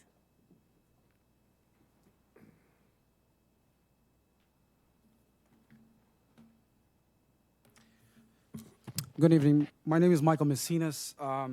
First of all, I want to say thank you to all for dedicating your time for this town. I'm also a member of the planning board, and I would love to speak on behalf of this project. So first of all, this is exactly what we need in Hyannis. We are facing a huge crisis right now. I'm here representing all those who doesn't have a voice to be here tonight, and I deal with them on daily basis. So with that being said, this is a beautiful project, and it fits the character of my neighborhood. I've been in Hyannis for over almost 30 years now, and I see the change, and we need change. So with that being said, I am extremely in favor of this. There were some questions about the water supply, and I believe the questions about the water supply has been addressed. Also, the questions about the sewage has been addressed by the town manager. So with that being said, certainly this will address a lot of our houses' issues that we have right now in our community. I want to thank the Wing Company for coming forward and putting this beautiful presentation and also project. And also, I appreciate the design and all the recommendation and change that they have made so far. So I want to say thank you to you all again, and I just want to say we need to solve this problem. This is only the tip of the iceberg, but actually over 100 families will have a roof to live. Thank you. Thank you, Mr. Messinas. Please come on up. Hi, can everyone hear me? If you could state your name, please. You've Okay. already signed in. So my name is Asia Graves. I'm speaking in support of this project. I actually live in a Wingate property right in Hyannis right now, and I'm actually going to get priced out because I make just a little too much money. I don't know if there's a lot of people here that are saying that they're against this project because of the design and calling it the Brock, saying things like the Brighton by the sea and others. To be honest with you, I think those terms are derogatory. We need the housing desperately. Just on my walk here to this meeting, I saw people on our village green, and they were homeless in need of housing. As someone who has been a renter my whole life, and someone who has been homeless. I have slept on park benches. I have slept on trains and buses and things of that sort. I've been there, and I can tell you this housing is desperately needed. We have a lack of housing for people making between $40,000 a year and $80,000 a year. Where do your teachers find housing at? Where do your firefighters find housing at? I know that myself.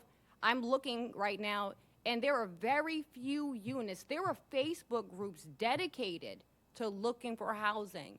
Looking at this building and looking at the previous renderings, they've done a great job. I can tell you that they maintain the trees at Village Green. I know they just took over that place, but they've made sure to maintain the grounds. We have trees.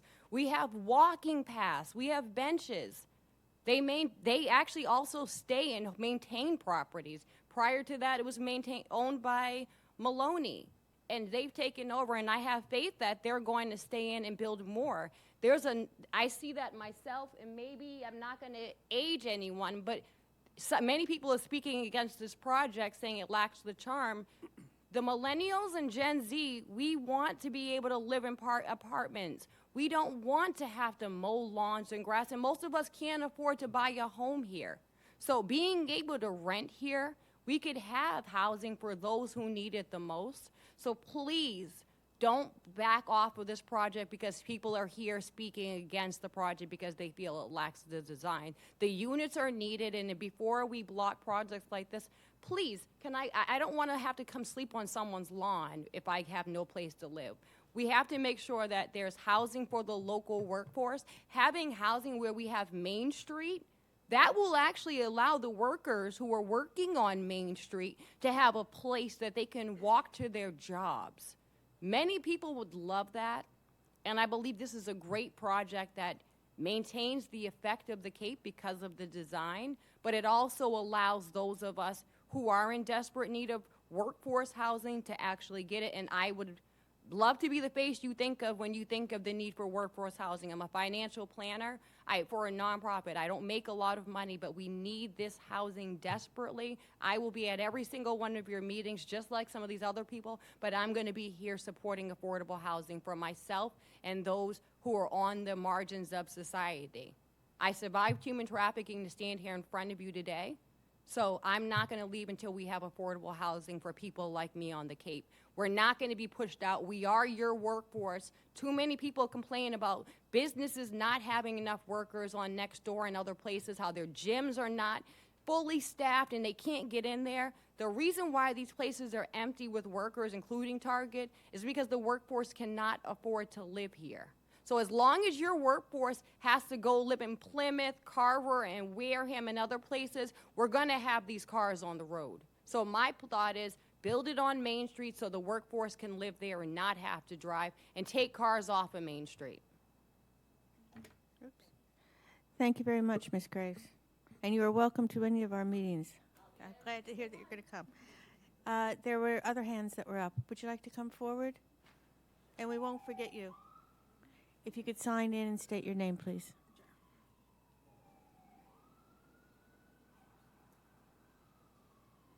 Good evening, everyone. So my name is Catherine Ledeck. I'm a resident of the town of Barnstable. I just want to thank all of you for being here and thank the folks sitting behind me who've been working on this project to get us to where we are today. Looking at the previous renderings and where we are today, things are looking better, but in my opinion, there are still some more improvements that can be made. So this building is at the main entrance to Hyannis' Main Street. In my opinion, this location is quite good for increased residential density and mixed use. It includes easy access to public transportation, which is right across the street. The current site is a vacant building, essentially a brownfield that is degrading. In my opinion, this location for increased density is 300% better, that's my measure, than what the town of Yarmouth and the Yarmouth Housing Authority is discussing, which is the destruction of 19 acres of pristine forested land right next to the water filtration area on Forest Road that will adversely impact the well water that the residents of that community depend on, among other negative impacts. The architectural features of this building must, as you've all said, convey the look and feel and the essence of Cape Cod living. The facade and the roof line could be a little bit more interesting, especially in the back of the building. Just look at the picture that you're looking at right now. It's basically just a wall, a flat wall. I think what they've done with the dormers has been really helpful. I think there should be more balconies, not these Juliet balconies, but real balconies. I think the renters, including those in the affordable housing category, deserve better than just living in a square box. Giving them the opportunity to enjoy outdoor living like those of us and you who live in single-family homes is really important to take into consideration. There is room and space for artwork on the main street here in Hyannis. Is there room on the exterior facade of this building for that? In Northern Virginia, where I was heavily involved in many land use cases in a more heavily urbanized area than here in Hyannis, many of the areas are looking to use artwork on the building features to convey a sense of place. So when you were talking about putting these appliques, if you will, at the tops of the dormers, those are the things that I'm talking about. Can we do more to convey the sense of what living on Cape Cod and in historic Hyannis is like? Pictures of the building right now, in my opinion, don't really convey that sense of place. This could be a building in any city in the USA, not just Cape Cod. There's nothing unique about this. I saw buildings like this in Northern Virginia. This could be a developer down in Northern Virginia. I also feel that the building should be wildlife friendly. The windows should be fully screened so as to prevent bird collisions. And the lighting should be downward directed. I appreciate all of the comments about the onion lamps. I've seen those around. They provide a significant amount of light pollution and are distracting to the birds who migrate at night. So if you can find a different design that conveys the same sense of Cape Cod and Hyannis and is downward directed without all of that light pollution, I think it would be really important to consider that. What you consider and approve here in this commission will have an impact on our environment. The plants and trees that go in must be able to survive in the more urban setting. Thank you for the focus on the pollinator pathway and native plants. I would ask that a development condition, a legally binding development condition, to prevent the use of herbicides and pesticides in all of the outside landscape areas needs to be added. Without that, a future management company using herbicides and pesticides would kill off everything that's trying to survive there. All around the building, there needs to be a bioretention facility. All of the landscaping that you're looking at around that building needs to be bioretention. It shouldn't just be a planted area where people are putting plants. Remember, not all rain falls on the roof, right? So it's important that the first inch of rain that hits the side of the building needs to be first used on site and absorbed by these landscape areas and the plantings. Overflow can then be piped into an underground stormwater vault. The pretty pictures that you show here, these artist renderings, show turf grass. This is ineffective for stormwater management. Remove the turf grass as much as possible from the landscaping plan and replace it with native grass species such as sedges and other native plants. These will do better in the urban conditions and absorb the excess nutrients left behind by the dogs. We had a conversation about the dogs. I lived in a very urban area where there was not adequate green space to have your dogs make a little visit outdoors a few times a day. I want you to be aware that if you don't have adequate landscaping space here on a rainy day, it will smell bad.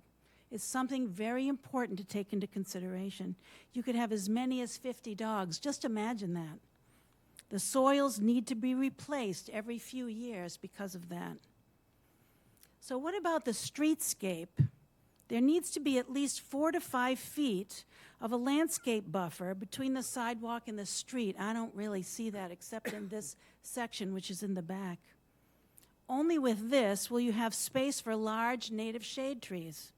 In the images that we see when you look at Main Street, they show pictures of large trees in the front yards. You will be unable to plant those trees in that front yard space. They will not survive. So you might as well take them out of the pretty picture. The trees will absorb the storm water, filter the pollutants from the air, buffer noise, protect the building from the increasing effects of climate change, like more rain and more intense precipitation. We've known that lately, haven't we? A lot of rain. And there will be more wildlife habitat. I need for you to understand that this is more about the building, not just the building. This is about the landscaping as part of the building.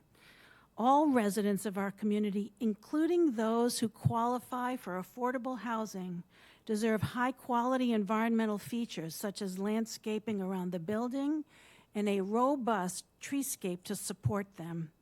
We must start planning buildings such as this working with our environmental features rather than against them. So I'd like to know, where can I submit additional written comments on this project? Should I do it through the website? Is there an email address? If someone could let me know where I can do that. And my last question is on the design here. Where is the loading dock for trash pickup? The trash trucks are very noisy. In a residential setting, if you happen to be the person that's living near where the loading dock, where the trash is going to get picked up, you might as well put earplugs in. Every day it's going to be very noisy. And that's all I have to say. So thank you very much. Thank you for your comments. And if you can write to planning, and planning will distribute your comments. So is there something off the website that I can find? Yes, for if that? you go to the planning department's website, Yeah. both Karen Herron and myself are on Right. there, and I believe we've exchanged in the past. So you could certainly, Jim Kupfer, the Great. senior planner, planning. Okay, and so one other thing, I'm unfamiliar with certain processes that occur here in the town of Barnstable. I don't know if you have legally binding development conditions, but in my opinion, we need legally binding development conditions between the town, the developer, and any future management companies or any of their successors, that these rental units will be for year-round residents only, including the affordable units, which in my opinion should be more than what's required under your ordinances.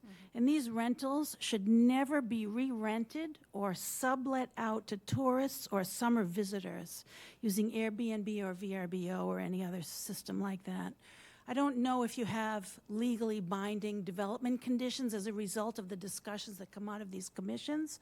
I would hope that you do, because it's really important that the promises that are being made by our developer, they may sell the building a few years from now, and then it's going to be someone else. I think it's really important there be consistent, legally binding promises that are in writing to make sure that the management of the building is handled appropriately in perpetuity. Thank you very much. Thank you. We have somebody else? If you could sign in and state your name, please.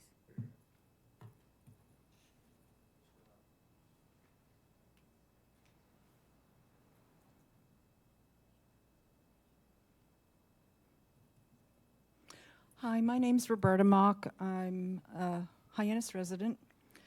I'm going to make this short because what this group is about aesthetics.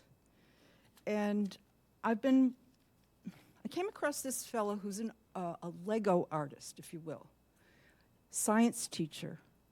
His name's Andrew Grover, and he has a passion for bringing attention to old buildings that need revitalization, the history of beautiful old buildings that were built years and years ago, that have all the beautiful brickwork, that have the archways, details.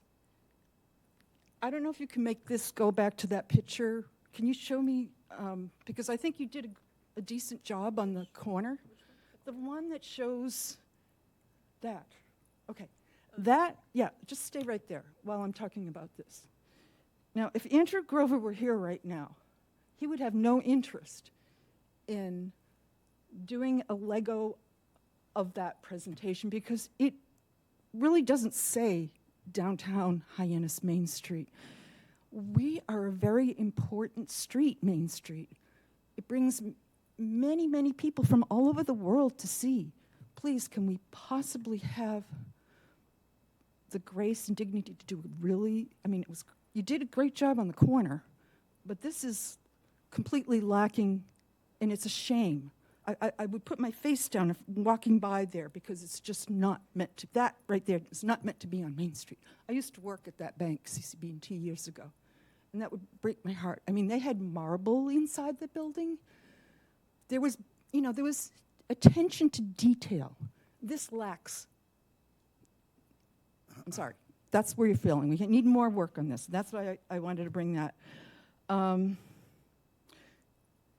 I look at all these windows and it just says, oh, we're saving money. There's no arch windows. There's nothing exciting or interesting to look at as I'm walking by. It's just like, can I hurry up and walk past here before I get mugged, please? That's how I feel about that area, because I just have to say how I feel. Okay. I know I'm leaving something off. Oh, yes. With that many people, I have a question. How many cars are we cramming into this parking lot? What's the maximum capacity of the parking lot? So parking is 120 spaces, I believe. Again, parking's not relative to exterior features of this commission. However, certainly site plan review and all that will certainly have that discussion. And with this, there is public comment opportunities at that. Okay, because that's a serious problem as well. All right. Okay, I thank you. I think you're a wonderful company that's trying to do a good job, but I think you can do better with that particular. That's a hot mess right there. I'm sorry.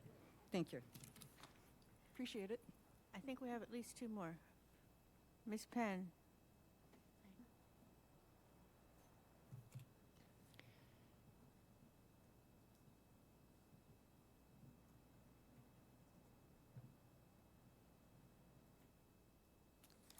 Hi, good evening.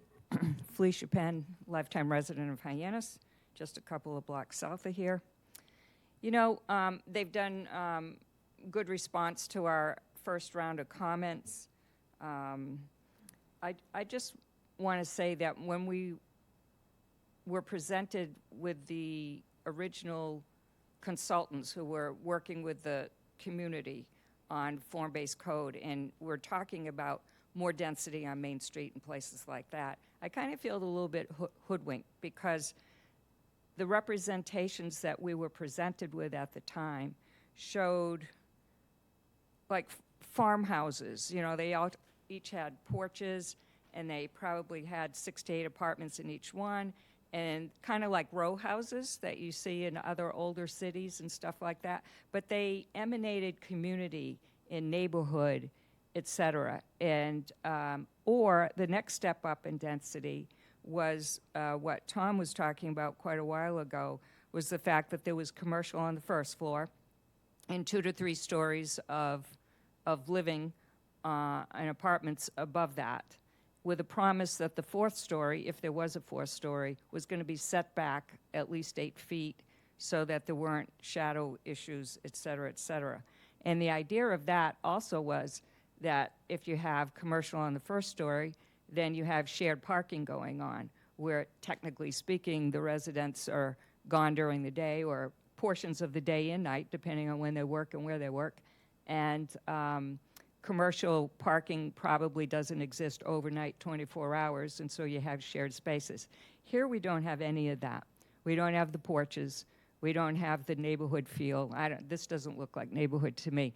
I get that a lot of younger people like the density of apartment living. It's kind of like blown-up dorm-style living. I get that, okay? And that's great for social life, and I think that's fine. But it just doesn't need to be as stark as this. The walk score that was mentioned before, that only works if you have the amenities, and I think I spoke about this before, within walkable distance, like grocery stores, drugstores, professional services, toy stores, veterinary services, et cetera, like city living. And I understand that, but we don't have that anymore. This street had that a long time ago when I was a kid, all right? I've lived here my entire life. This street had grocery stores, 4 of them, okay, or North Street or whatever, but walkable distance, all of them. They had drugstores. Some were only summer drugstores, but there were at least 3 year-round stores. They had all those amenities that people who lived and walked, because, you know, when my parents first moved here in the late 40s, early 50s, they lived on Charles Street. And my dad walked to work, because that's what everybody did. You walked to work. And that's what this concept's about, all right, walking to work. But the amenities were here at the time, and they're not here anymore. And I know the theory is if you build it, they will come. I'm not seeing the plan. I don't know where that is. Specifically to this, please eliminate all flat roofs. Like I said, you did a good job doing that, at least from visibility. There are ways you can have a roof deck but not have the roof look flat from the outside. And I think that's important to do, because right now, that wing in the back that you have that goes around the courtyard, it looks like a factory, and that's really ugly. The only brick appears on the corner facade. I like the alternative that you showed on more brick near the tenant entrance. I had written that down here in my notes before you showed that alternate slide, and I appreciate you showing that slide. But I would appreciate it if the brick went all the way up, if possible, because it looks like you ran out or something. It's kind of interesting. And a little bit of detail on those windows. I don't know what you call it, but when you have combing over them, that kind of extends over a little bit. You know, it would be really pretty for an entrance versus just doing the walls. And again, I thought the 4th story had to be set back 8 foot minimum. I don't see that here. If it is, I'd love to see what's going on there. And that's all I have for feedback. Thank you for making the effort to respond to our initial round of comments. Thank you.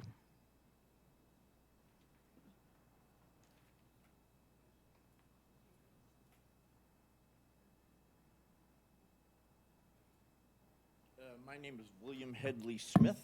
I'm from Hyannis. Just a moment, please.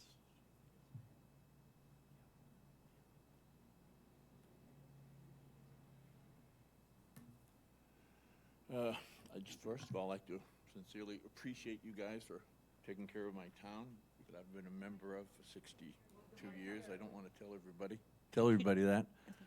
But we're at a critical time in our existence here in Hyannis.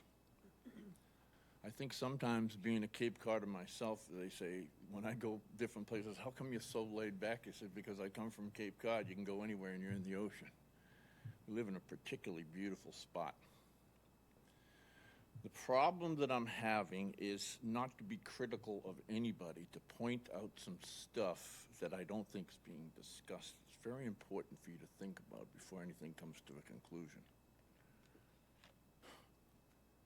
If you took from, used to be where the Melody Tent is up towards Coleman's package store up there near the hospital, and you put a price tag on that, you're talking 10 figures for somebody to come in here and develop this land, because it's on the coast of one of the most popular tourist attractions, the south coast of Cape Cod. And what we do in the future has to be decided now. That's not easy. I had the fortune when I was a young man at 24 to work with Ben Thompson, and he was developing Faneuil Hall. And I was like, I thought he was like Leonardo da Vinci to me. He just was so bright. And I could never keep up with him, but he told me one thing to never do, unless you're sure, wait. We need housing. That lady who came up and spoke her mind is, my heart bleeds. I'm a war veteran. I work with veterans, homeless ones living in the gutter. Don't seem to have solutions yet, but we're not going to stop. This project starts the beginning of breaking up Main Street that can never be recovered. Meaning, I want you to think of this. We've always had, like, the bank there. Thousands of people come in a month. Comes into Hyannis. They shop, they go to stores and stuff like that. Now we're taking something that is referred to as a gateway. It's the show place in the future. When you come from the north, you come from the west, you come from the south, you're going to see this. That design looks like Brockman. Doesn't fit in Cape Cod. There's no recessed roofing. There's no stores in the bottom line that would keep that billion-dollar price tag for somebody to develop such a beautiful place minutes from the ocean. But that's not to say we don't need the housing. It's just not the place. It eliminates chances down the road when we finally come across either the money or the plan. Hyannis doesn't have a theme anymore. Hyannis doesn't have a soul. I go by the Brazilian Grill, and I see people dancing. I get hungry every time I go by that place. Why aren't we thinking of having this great idea wrap around bottom floors? I can see a beautiful restaurant that could have banquet halls in there with lights and white tablecloth. And I understand capitalists. I fought for capitalism. Put his apartments up above. Go down the street to Mashpee. You can't put housing on the bottom floors. And they're making big tomatoes. I just want you to think about what I'm saying, because I honestly believe with all my heart. I got off my couch to see you guys. The only one I know is Matt Clark, because I used to coach tennis there. Do you remember me? And Matt used to break all records at Barnstable, and I used to say, how can anybody do that? But anyways, I hope you look at what I'm saying. It's just a different venue to look, please. It's so, so important for the next 50 to 100 years. By the way, I was here 60 years ago. It's not the same amount of fun anymore. Good luck. Thank you. Thank you. Thank you very much, Mr. Hadley Smith. Next. You're next. Hi, my name is Susan Batista. And I own property and have a business on South Street in Hyannis. Thank you for your time and for all that you do for the city, the town, Hyannis. I just wanted to say a couple things. I know it's getting late and everyone wants to go, but I was at the last meeting and I'm here again tonight because I think this is such an important project for Hyannis. I am very impressed with Wynn, that they really did listen to the comments and were so thoughtful in the recommendations that they came back with. And I think that speaks to selecting a wonderful partner, that they listened, they responded, they gave you a beautiful presentation. They're not going to go anywhere. This is a hold property for them. They're going to manage it. They're going to be here. And that's the kind of developer and project I think that Hyannis deserves. So I think you're working with a winner, no pun intended. And this will be one of the nicest looking buildings on Main Street. We've all walked down Main Street. There's a lot of missing teeth right now and things that don't look very nice. And I think this will be a huge improvement to the downtown. It'll bring people there. It'll bring liveliness there. And once people are downtown, then you'll get the grocery store. So we really need density. Density will make all other things happen. So I really encourage this group to approve this project. I think it looks beautiful. I think it'll be a real win for Hyannis. And I look forward to greeting all the new people that will be living here in our community. So thank you. Thank you, Ms. Batista. You're up.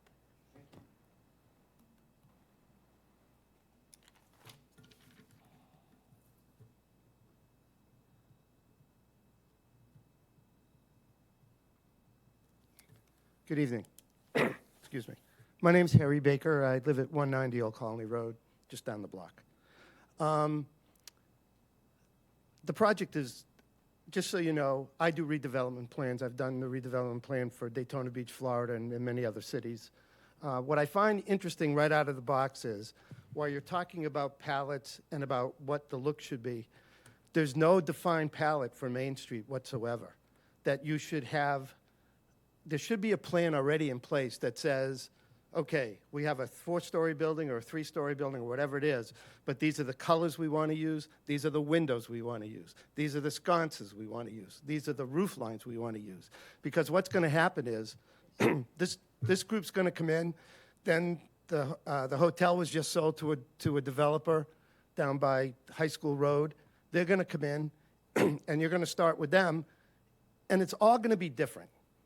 There's no plan, and I don't understand for a community like this, which has been around forever, why this commission, the planning board, the council and stuff like that has not hired Tony Nellison, who's a world-renowned planner, or somebody in that ilk to come in and work with the town, the boards, and the residents, quite frankly. You're doing charrettes to figure out what it should look like. If you come up Old Colony Road, and if you could put the I don't want to mess with your stuff, but if you could put that view up as if you're coming up Old Colony from South Street, please.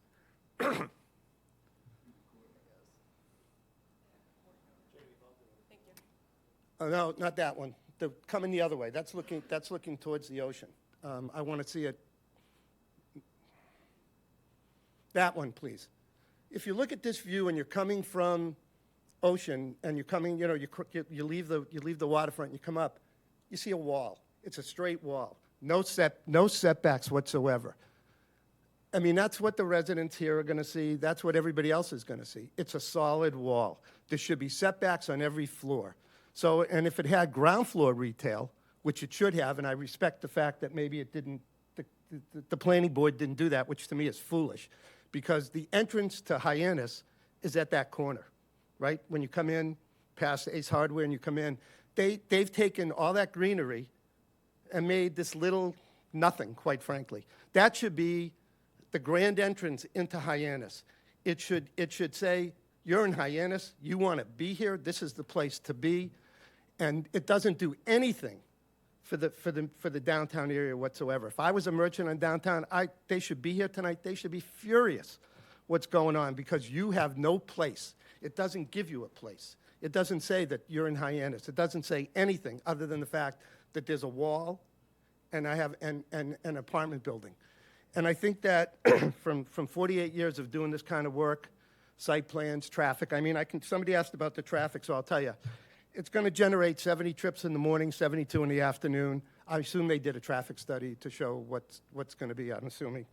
120 parking spaces. They told me that there are 1- and 2-bedroom apartments, so the question is going to be, what's the mix? And I agree, and I've done a lot of workforce housing, so I'm all in favor of workforce housing. But I think that this is going to be, if this is built just the way we see it, there's not enough setbacks, especially like on this side here. You just look at it. It's just a wall. And even going down Ocean, they have a little bit of setback, but it's not broken up. It's basically a box and a solid mass. And I think that if this commission approves this is going to be the gateway for every developer coming in that's going to buy property along Main Street to do exactly what this group is doing. And I think it'd be criminal, quite frankly. And I don't understand why the planning department and the council have not turned around and done some of these things where involved the residents. When we did the redevelopment plan for Daytona Beach, we held 2 charrettes. We had about 200 people in those charrettes, and we had tables, and we put all the street systems on the table on a map, and we gave them blocks that said, this is 2 stories, this is 3 stories, this is 4 stories, this is retail. And we asked the residents, what did they want to see? How did they want to see their streets developed? And what ended up happening was you had retail on the ground floor, residential above, parking behind, whether it was garage parking or surface parking. But you didn't see this kind of stuff because it was wrapped. What you saw was beautiful, and it's been built, and so forth and so on. And in other places I've worked, I don't understand how this commission and the town itself can keep looking at these projects, because there's no palette. There's nothing that says we want this, we want this, we want this. I mean, everybody's got a different opinion, and I respect all that. But if there was a plan in place, every developer would have to follow the plan. This group can do one thing. The next group coming in can do something else, because you don't have that says, I want windows, rounded windows. I want 12-pane windows. I want this kind of window, that kind of door. this kind of siding. Maybe I want brick for the first 6 feet up, and then above 6 feet, I want something different. But you're running blind, quite frankly. And I think that it's unfair to the community. It's unfair to the developer, quite frankly, too, because every developer that's going to come in is going to come in with a different idea, and you're going to be forced to sit here and say, you know, well, they did this over here, but the developer says, well, there's nothing that says I can't do this. But if there was a plan in place to do this and laid out, literally a palette that talked about everything, the developer would have a series of items to pick from. Everything would look uniform along Main Street, because that's what you want. You want to look, when you go down Main Street and all these different places are developed, you want to create a certain look. You want residents, not just residents, but think of all the people that come here, and especially in September and October. You have bus groups that come. You have people that come just to come to Hyannis after the season's over because it's easier to get around. There's minimal landscaping, but it's just ridiculous. This is a huge building with minimal landscaping. I don't know if they're using reclaimed water for their sprinkler systems. Maybe they are, maybe they're not. But I do think that if you approve this tonight and let this go, you are opening up Pandora's box. And quite frankly, at that point, I think the residents of Barnstable will need to take matters into their own hands with people they elect here, because I do think that this is just too massive. I agree with workforce housing and the whole 9 yards. But this is what you're going to see. You're going to see a block. And then you're going to look in the courtyard, and you're going to see straight faces and stuff like that. So I do believe that while their intentions are good, it's grossly overdeveloped.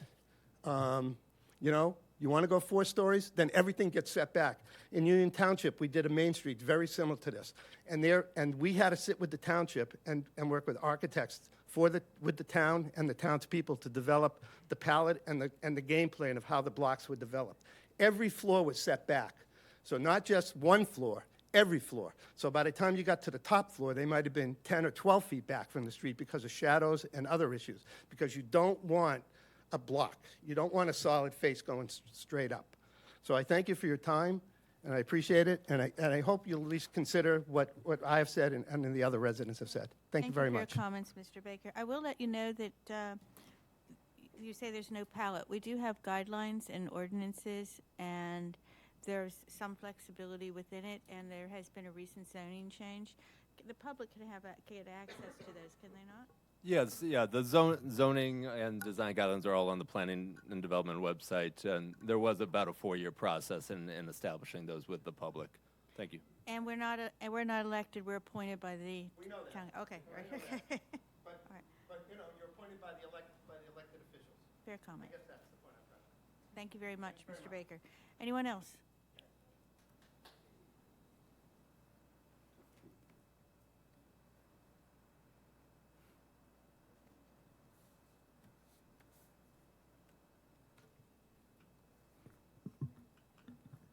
Hi there. Thanks for the opportunity to speak. My name's Nathan Hirschler.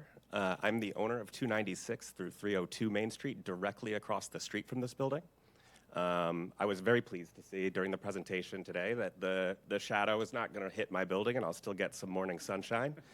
But most fundamentally, I just want to respond very quickly to some of the concerns that have been coming up from some of the constituents here today. Like some of the other people who have spoken, I very strongly believe that we need to support the development of these large-scale projects to address housing in Hyannis. Moreover, I believe that we're, in response to the first person's comments, we're ideally placed here to address the issues of creating housing while not creating an undue pressure on our environmental resources, something that almost no other housing project is going to be able to accomplish across Cape Cod, exclusively because we're on an existing sewer system. This project is going to be transformative for Main Street Hyannis, but that's a good thing. Main Street Hyannis, over the course of the last 40 years, as a number of other people here have noticed, has degraded. And it has degraded because we have not had enough of an investment in our existing communities' affordable living opportunities, which has caused us to lose our workforce to out-of-town housing opportunities. by putting in this housing along with some of the other housing developments that are occurring on Main Street currently, we're going to start to address some of those problems. But this, although the project is larger than we're used to, is still but a drop in the bucket for the amount of problem that we have here and the challenges that we face as an economic community who is trying to create a group of people who can survive together year-round, not just during the summer, when we know that we have oodles of people on Main Street. The rest of the year, it's quite dead. We know that about 80% of the shops on Main Street shut down over the winter, and that's because a direct cause of having a lack of housing on Main Street. Now, the scope of this project is about 130 units. And so if we think about the number of people who are employed by Main Street small businesses like mine, we're looking at a gap currently of hundreds and hundreds of people on Main Street alone, to say nothing of the rest of Barnstable County or Cape Cod. And so we have to do everything we can to create the future for this economy, which is not in the generation that is currently retired, but is in the generation that is coming up and is their grandchildren and their children who need a place to survive and to live and to thrive in a way that we just haven't had an opportunity to here on Cape Cod for the last 20 to 30 years. Thank you, Mr. Hirschler.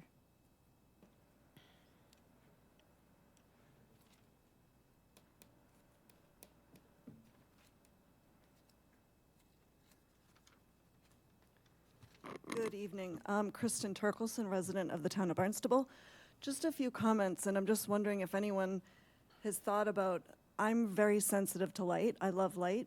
But the size of the windows, some of them are so massive. I'm trying to imagine, like in this picture here, they show some window coverings, but let's imagine 120 people with 120 different window coverings with massive windows, and they have their shades pulled. What will that look like then? So just kind of the thought that I love the concept of having natural light, but what is the impact when we have 120 different families deciding what they want to put up in their windows? And I know that's more of an interior thing, but it does impact the exterior view of people walking by. The view on Main Street, there's the two peaks, which I think is a change, but it's like you have two peaks and then it just flattens out at the end. There's not a continuity there. So I notice a lot of times when people build houses, it's like two different people were planning the house at the same time. So it's like, how could we get that same look that carries on? So I think those, and the big white columns that are on either side are just kind of an eyesore, and I think long term that the materials probably will get moldy and mildew, and as a homeowner myself who's been in my house 6 years, I'm having that problem. So I'm thinking all that white, again, maybe the brick would be more appropriate, but there's just a lot of white and it's just kind of very stark, and I think other people have said that already, but it is kind of very neutral, which is maybe a benefit to some, but it is kind of just boring and not very architecturally appealing. So thank you. Thank you, Ms. Turkelson. Could you repeat where you said you came from? I didn't quite get that. Village of Centerville, town of Barnstable. Thank you. Yes, please. I think it was misunderstood. I'm sorry, I don't mean to mislead you. I don't think anybody, excuse me. If you could speak into the mic, please. I'm Hedley Smith.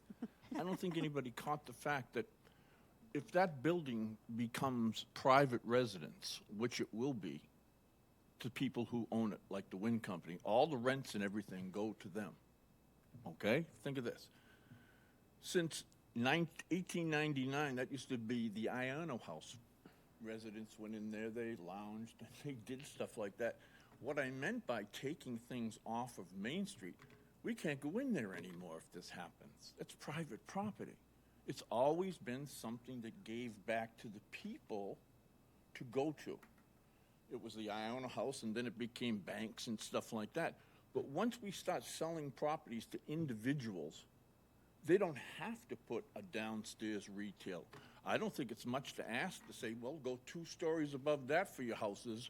You got a double jeopardy. You can rent it to a restaurant or something like that, but it maintains the flow of the whole Main Street as being retail and residential, not just one. If we do, we're lost. We can never go in there. So thank you for your time again.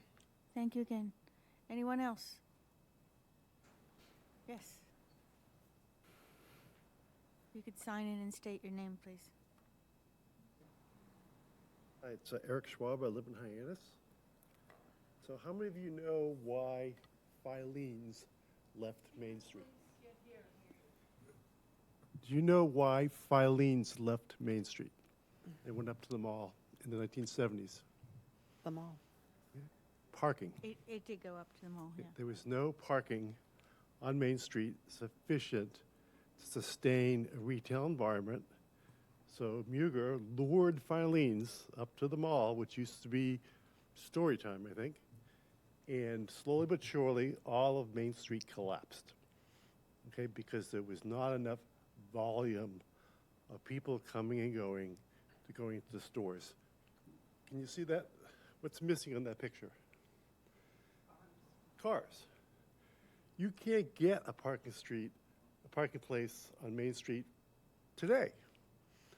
What's going to happen when you invite 280 people to share 120 parking lots? They're going to park in the street. That's what they do in Brighton. Have you been to Brighton? Have you seen my car? Okay? I got chips on both sides of the bumper from people trying to jam into a place that does not have adequate parking. So there's not going to be enough parking on the street. So the trucks and the vans and the ladder trucks are going to try to park behind North Street, or they're going to spill into the neighborhoods, right? We don't have adequate parking for trade vehicles currently in West Hyannis, and you're bringing that problem right to Main Street, okay? Main Street, this side of Main Street is going to be a mess. It's going to be a mess because of the vehicles, okay? You know what else is missing from this picture? Water, okay? Right now, we have a reserve deficit, not an actual deficit, I'm told, but a reserve deficit of 1.8 million gallons a day. This building, I'm told, is going to use 20,000 gallons a day. Okay? If one of our wells goes down, we're not going to have the reserves sufficient to service this building and the other buildings that are considered. Okay? I know that's not a design consideration, but it is a consideration of how people are going to live here. You know, you should at least ask Wynn to kick in the 38 million that we need to renovate the straightway wells. You know, I mean, they're not doing us any favors unless they pay up for some of the infrastructure we're on the hook for. Okay? Finally, look at that rendering, right? See that American flag? Where's the base of that American flag? The base of that American flag is in the sidewalk. Okay? That's an illusion. They put the car there so you couldn't see it. Okay? There's not enough room on that lot to fly an American flag. Is that really what you want? Thank you. Thank you very much, Mr. Schroe. Thank you. Anyone else? I can't hear you, sorry. No, just, Okay,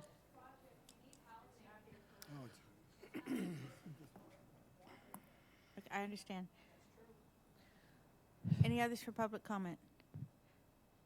Okay, I am going to leave public comment open, but right now the commissioners are going to discuss what they feel about it. Yeah, I have something. Commissioner Doherty. And I can speak for most commissioners up here, are not against additional housing in Hyannis. But we want this project done correctly. It's the first time this building is going up with the new zoning. We're trying to put new guidelines into effect, but they're not into effect yet, so this project is running, you know, ahead of the guidelines. But I want this to be the essence of Cape Cod, because we live in Cape Cod. We don't live in Brighton, okay?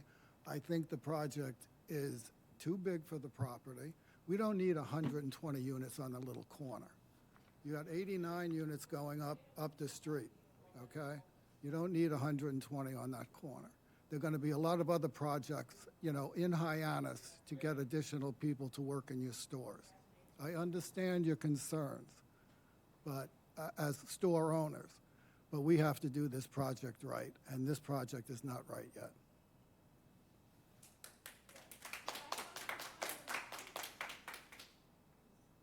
Okay. Other Commissioner Cronin. Yes, again, thank you for everyone coming out and speaking. I would like to, from a design standpoint, is look at that back entrance and making sure that we've kind of been looking at it from a different perspective, and I think the front comments have been semi-addressed, but the back is where people come in from the harbor, and they're coming in from people coming back from Nantucket, driving up Ocean, where the parking lots are. But that really does make a difference as to what that looks like. And I know that you're trying to keep it as open as possible so you can get the views back there. But if there's some definition or some more detail that could be put on the back so that it isn't just that flat wall, even if it was just one color, it would look better than what I think is the newest rendition. So I think looking at that, I don't know what was there before, if there was any dormers on there that were taken off or something that broke up that flatness in the back. Or maybe if you can put screening up where it's not visible, but then that destroys the whole purpose of having it there on the corner. But that would be kind of where I would like to see something else a little bit done. I think the comments on the windows and the streetscape and the setbacks, I think I wasn't aware, I'll be quite honest with you, that there was a section of the new design, form-based design, that excluded retail. That's my own fault, but I was very surprised and unfortunate for this area, because I think that even if it's just on one of the streets, the Main Street side, I think would really bring it welcoming. But that was my own fault. I didn't read that. But again, taking a look at the back, making sure that maybe give it some more depth, or making it look not less than the back of a building. And take a look at it when you're coming up from Azleton, when people are coming in from the beach or coming up from the 4th of July fireworks or whatever, you're going to see people looking at that and looking and making sure that it has something that says that looks nice and it belongs in this area. Thank you. Okay, Commissioner, are there any other commissioners have a comment? Staff, anything you would like to add? No, nothing further at this time. Okay. Any others? Okay, so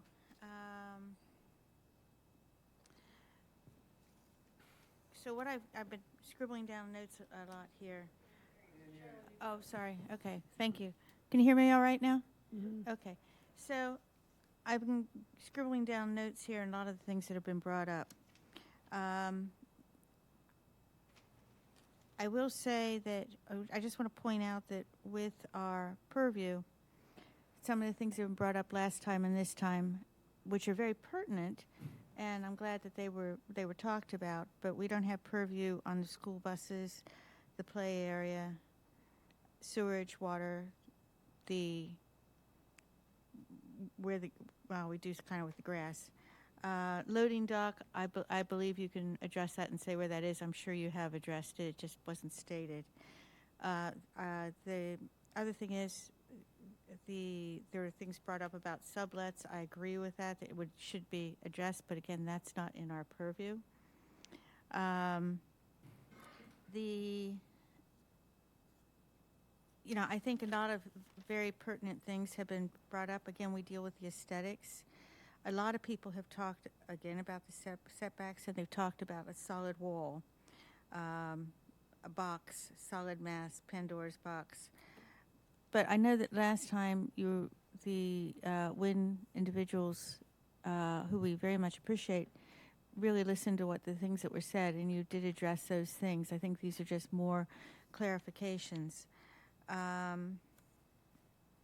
think the big thing is that back part where they identify a wall and the flatness. I think there were comments about wanting more Juliettes, which I thought were very nice that you put those on, but perhaps some more of those, and some things to make it more characteristic. I do agree that we need, my personal thing, again, I'm one voice, one vote. I do think this is something we need for the town.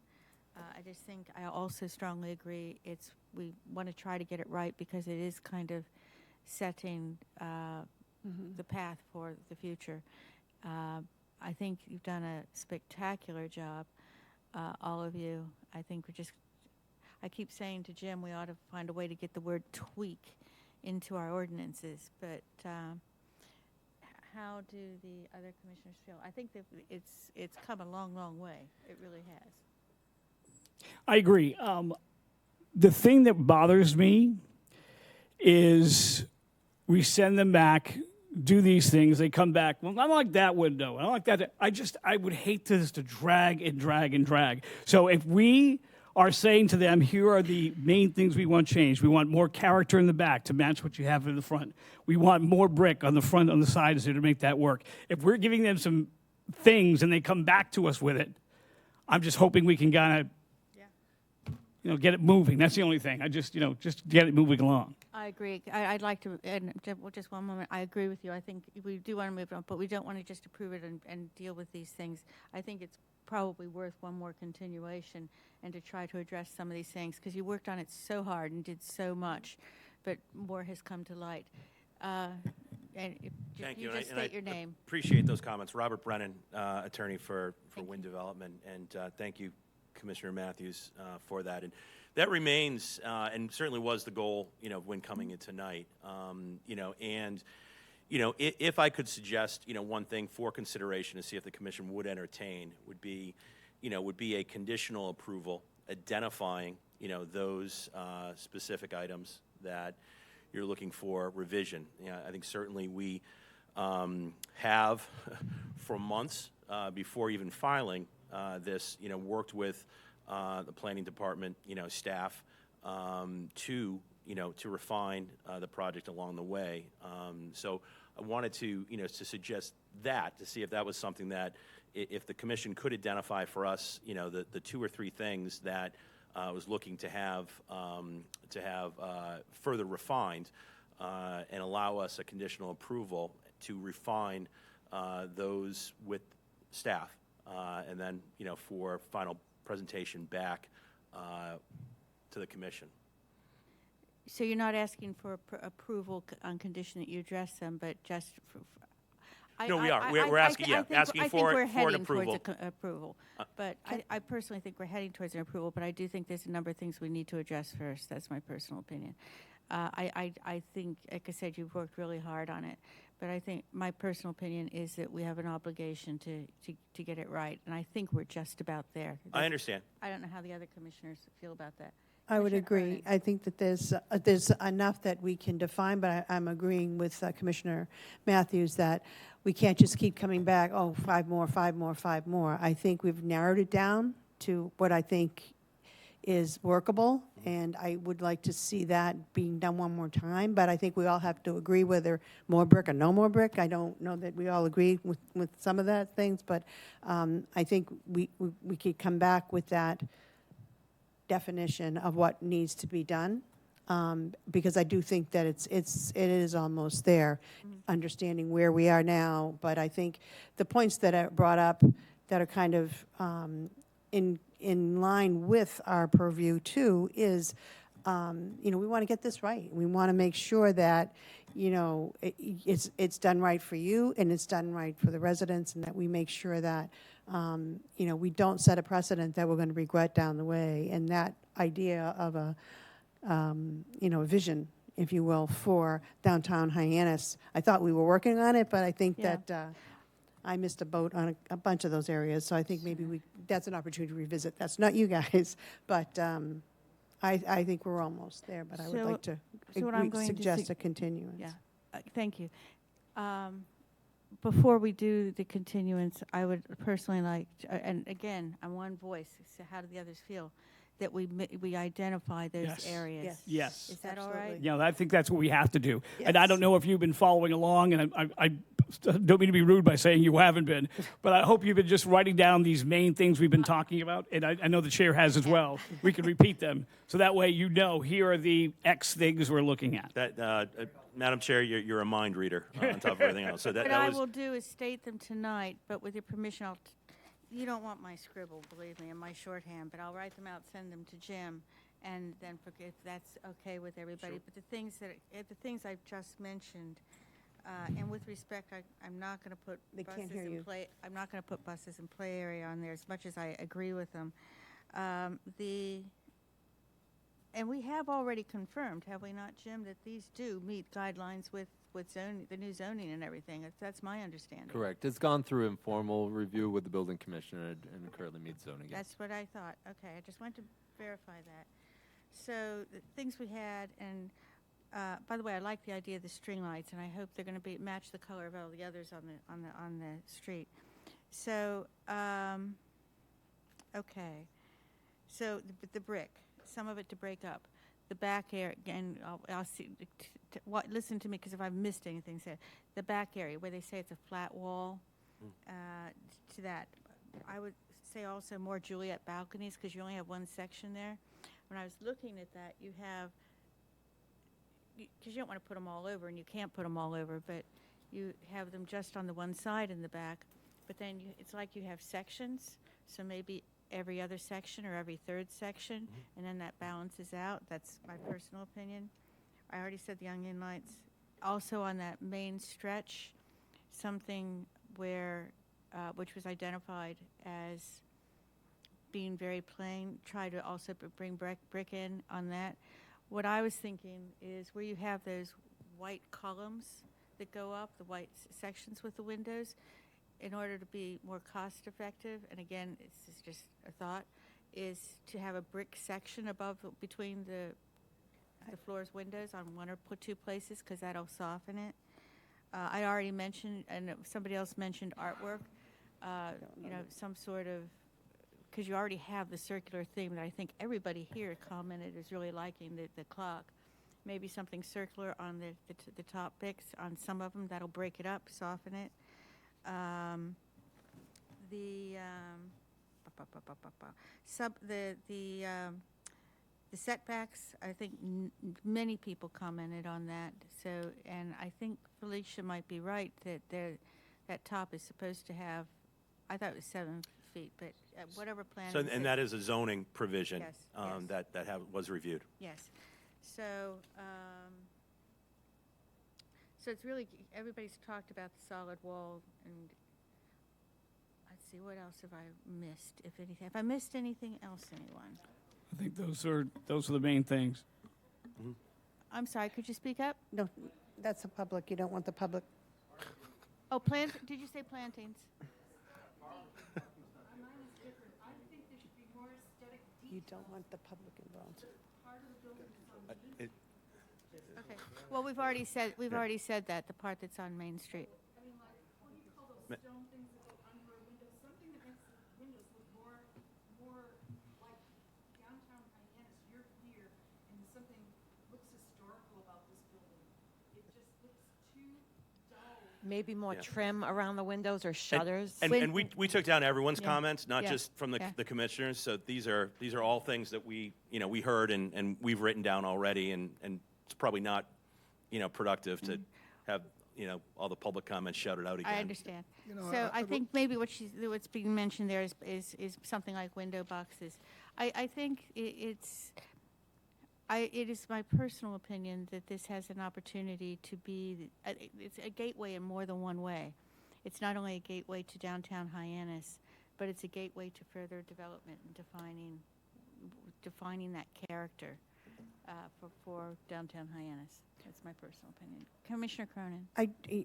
For a sense of uniform ideas that will be going forward to the developer, can we just go to review those again? Like the brick, I'm just concerned that, more brick might not be the solution. I just want to kind of see where the comments are and whether or not that's something that we all want, or is it something that we were just saying as part of a I think the brick was part of that slide that was not on the presentation that you showed that Tom had mentioned as well. We had the brick above the entrance, and that there could be more little, I hate to use spatterings of that throughout the front as well. I think that's where the more brick came from. That's what we Right. had mentioned. But I happen to think that You know, good. So that's where I think we're getting a little bit too kind of Yeah, it's- confused, So I want to just make sure that what we send them back is something that we can. Well, we can always also choose. I mean, if they go too far, we have this drawing, these designs here, so we can Take it back. Take it back. Yeah. I think, Madam Chair, one thing I would offer, again, I very much appreciate your enumeration, of the open issues, which I know, that our design team has, is fastidiously taken down. And I think we have the benefit of having a very good and talented design team. Just as, we took the comments from the first hearing and we showed you a greatly evolved iteration. I think I'm correct in saying that we've gotten the substance, of the comments, and I think our, design team in coming back, with one final proposal, I'm confident we'll be able to take what you've articulated and, applying their talents, apply that to the next iteration. I'm confident you will too. We already had, was there anything else you wanted to say? Well, I was just going to say, I would ask them, and again, I very much appreciate the enumeration that you've given us to allow us to come in, for a final presentation. I think, seeing how I believe, close we are to the goal line and understanding, what this commission has done on another, recent project, I would ask that if the certificate of appropriateness hearing is being continued, that you would entertain and entertain giving us an affirmative determination on the certificate for demolition, which again I understand, was the order that 201's review proceeded with. So I'd ask this commission to entertain seeing us, approaching the goal line if we could have that determination. Commissioner Matthews and I had a discussion after that about equity. Yeah, yeah, we knew that was coming. Yeah, I knew that was coming. My opinion, I think we did the last one because we thought it was pretty close. We just needed to button up the little things here, there. I think we're pretty close here, but again, I will defer to the other commissioners. I think I would be comfortable with the appropriateness for the demolition, not for, obviously for the project. I think we'd want to see those changes. But again, with the equity situation, I think we're kind of close like we were with the last project. So I personally would be all right with it. We kind of set ourselves up with that. Yeah. So, which was why I was reluctant on the other one. But I do think that I personally feel that we're sufficiently far along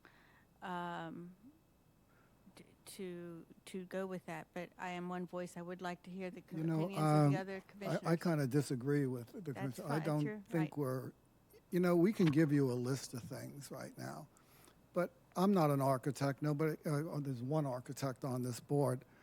I have to see it.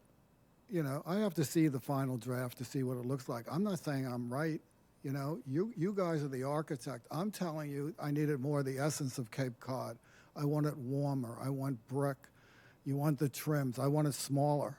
I want open space. I want it set back. I know I'm not going to get all that stuff, but you heard it.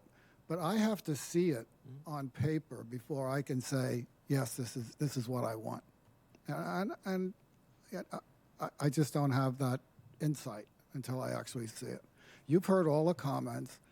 You know what they feel, my comments, my wish list, as an architect, I would love to build a building here, and then 75 to 100 years from now, your son comes over and says, I'm not going to knock that down, I'm going to restore it because it's so beautiful, okay? That's my wish list. I just want it more to the essence of Cape Cod, okay? I agree. So, and I don't care if, I know you guys are businessmen and you gotta have to make money, but just because I gave you a list, I'm not going to say you do everything on that list and I don't like it and I'm going to vote for it, a yes next week. So I really have to see it. You've heard everybody's opinion here. Let's come back with a new plan and see what it looks like. That's Commissioner Cronin, do you have anything to say? I would agree with that. I agree. I do too. Already got your, I got your, I do too. We shouldn't rush it. Whoops. Okay. I think you. So this is on the demolition, which again is a separate from the certificate of appropriateness on the design issues. This is on the demo you're talking about. Is this on the demolition or is it? Yeah, once it's not. We're continuing. About, no. about giving a list and then coming back next week. The demolition, That's what that was asking. I don't know why. Does it have to be done now, or? Well, again, I think just in terms of, we'd like to be able to narrow the issues. I mean, I think this is low-hanging fruit, and I understand how it was treated at 201. So I haven't heard anyone saying, that demolishing this building, is that there would be an objection, to this. So We're going to take our time to do it right. So are we going to have an empty lot there until it's... No, of course not. Like, I mean, this until is we we're get right. to the point. We're not going to demolish something until we know. But again, we'd like to be able to narrow the issues, so that we can come in here and just be able to focus. I think we made the case the last hearing on demolition. I understand, how it was treated with 201, taking demolition first and coming back, to button up issues on design. I'm just asking if the commission would entertain the same treatment here, again, in the interest of equity. So I had a question in my mind. I must be getting old. It went out of my mind. So what this is about is just the demolition. We did on another application take a different stand, and it was about as far along. But from what I'm hearing from people here is that, I mean, we can put it to a vote, but I'm sitting there doing my finger thing, counting, approvals and I non-approvals. think we understood the question, and we said no. Okay, fair enough. So would somebody like to make a motion that we consider the demolition so that we have a clarity on that? Or do we don't want to go for a certificate of findings. I think we're okay on it after Let's we get vote the- on the demolition. Yeah. Wanna? Well, Well, can hold on. I just ask a question Sure, on that? sure. I mean, if you say no to demolition, then they have to put the whole paperwork back in. I think Oh, that's a good we don't point. touch That's a anything. good We just point. say That's a good point. that we'll deal with demolition next at the next meeting. I Because know if we the say question- no, it's no. I know the question I had. Karen, can you tell us when the next date is that we can get them in, the earliest date we can get them in? And also, how much time do you need? So I would recommend a motion to continue the matters till October 18th if the applicant agrees to that. Is that enough time? Yeah, I think that would work for us to give some thought to coming back with a thoughtful response and have some time to work with our design team to address these comments. Okay, then I'm going to make a motion that we continue it to the 18th. Is there a second? I'll second it. Okay, Commissioner Doherty. Yes. Commissioner Cronin. Aye. Commissioner Matthews. Aye. Commissioner Kay. Aye. Commissioner Hinckley Needham. Aye. Commissioner Clark. Aye. I also say aye. So we'll get that information, to Jim as well. Sorry about that. Thank you. But thank you for working with us. Thank you very much. Okay. Let's give them a moment to clear out of the room. There's more? I'm just curious, and I know it's out of order, but I'm just curious. Other than Mr. Doherty, is there anybody on the rest of the commission that think that building's too big? I'm just curious. So we got to keep I understand. Yeah, it is inappropriate, but, I know, I yeah. understand. Yeah, we won't be asking that. Point of order, we can't, public comment is closed.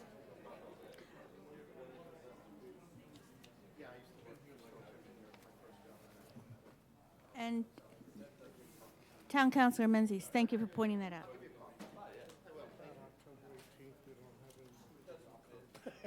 Okay.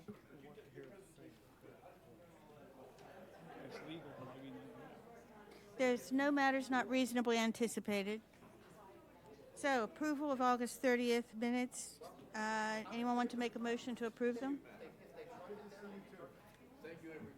Thank you. And Thank you. Thank you for your comments. Thank you. Sure, I'll move that we approve the meeting minutes for August 30th. I'll second that. Okay, so Commissioner Cronin? I was not here. Sorry, you were not here. Commissioner Doherty, that's what I was thinking. Commissioner Doherty? Commissioner Matthews? Aye. Commissioner Kay? Aye. Commissioner Hinckley-Needham? Aye. Commissioner Clark?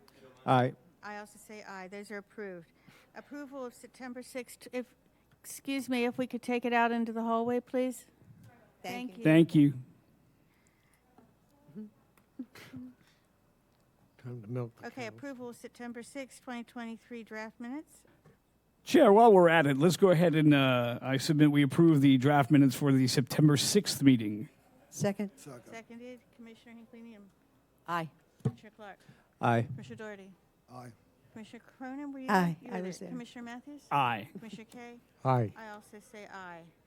Okay, so motion, next HHDC meeting, October 4th, it's right here in front of me. Would someone like to make a motion for adjournment? I moved to Second. move to the end. To the end. Second that. To the Very end. unprofessional, I'm sorry. No, that's good. To the end. Second. Third. Commissioner Doherty? Aye. Commissioner Cronin? Aye. Commissioner Matthews? Aye. We could stay here all night. if we had to. Commissioner Kay? Aye. Commissioner Hinckley-Needham? Aye. Commissioner Clark? Aye. I also say aye. We are adjourned.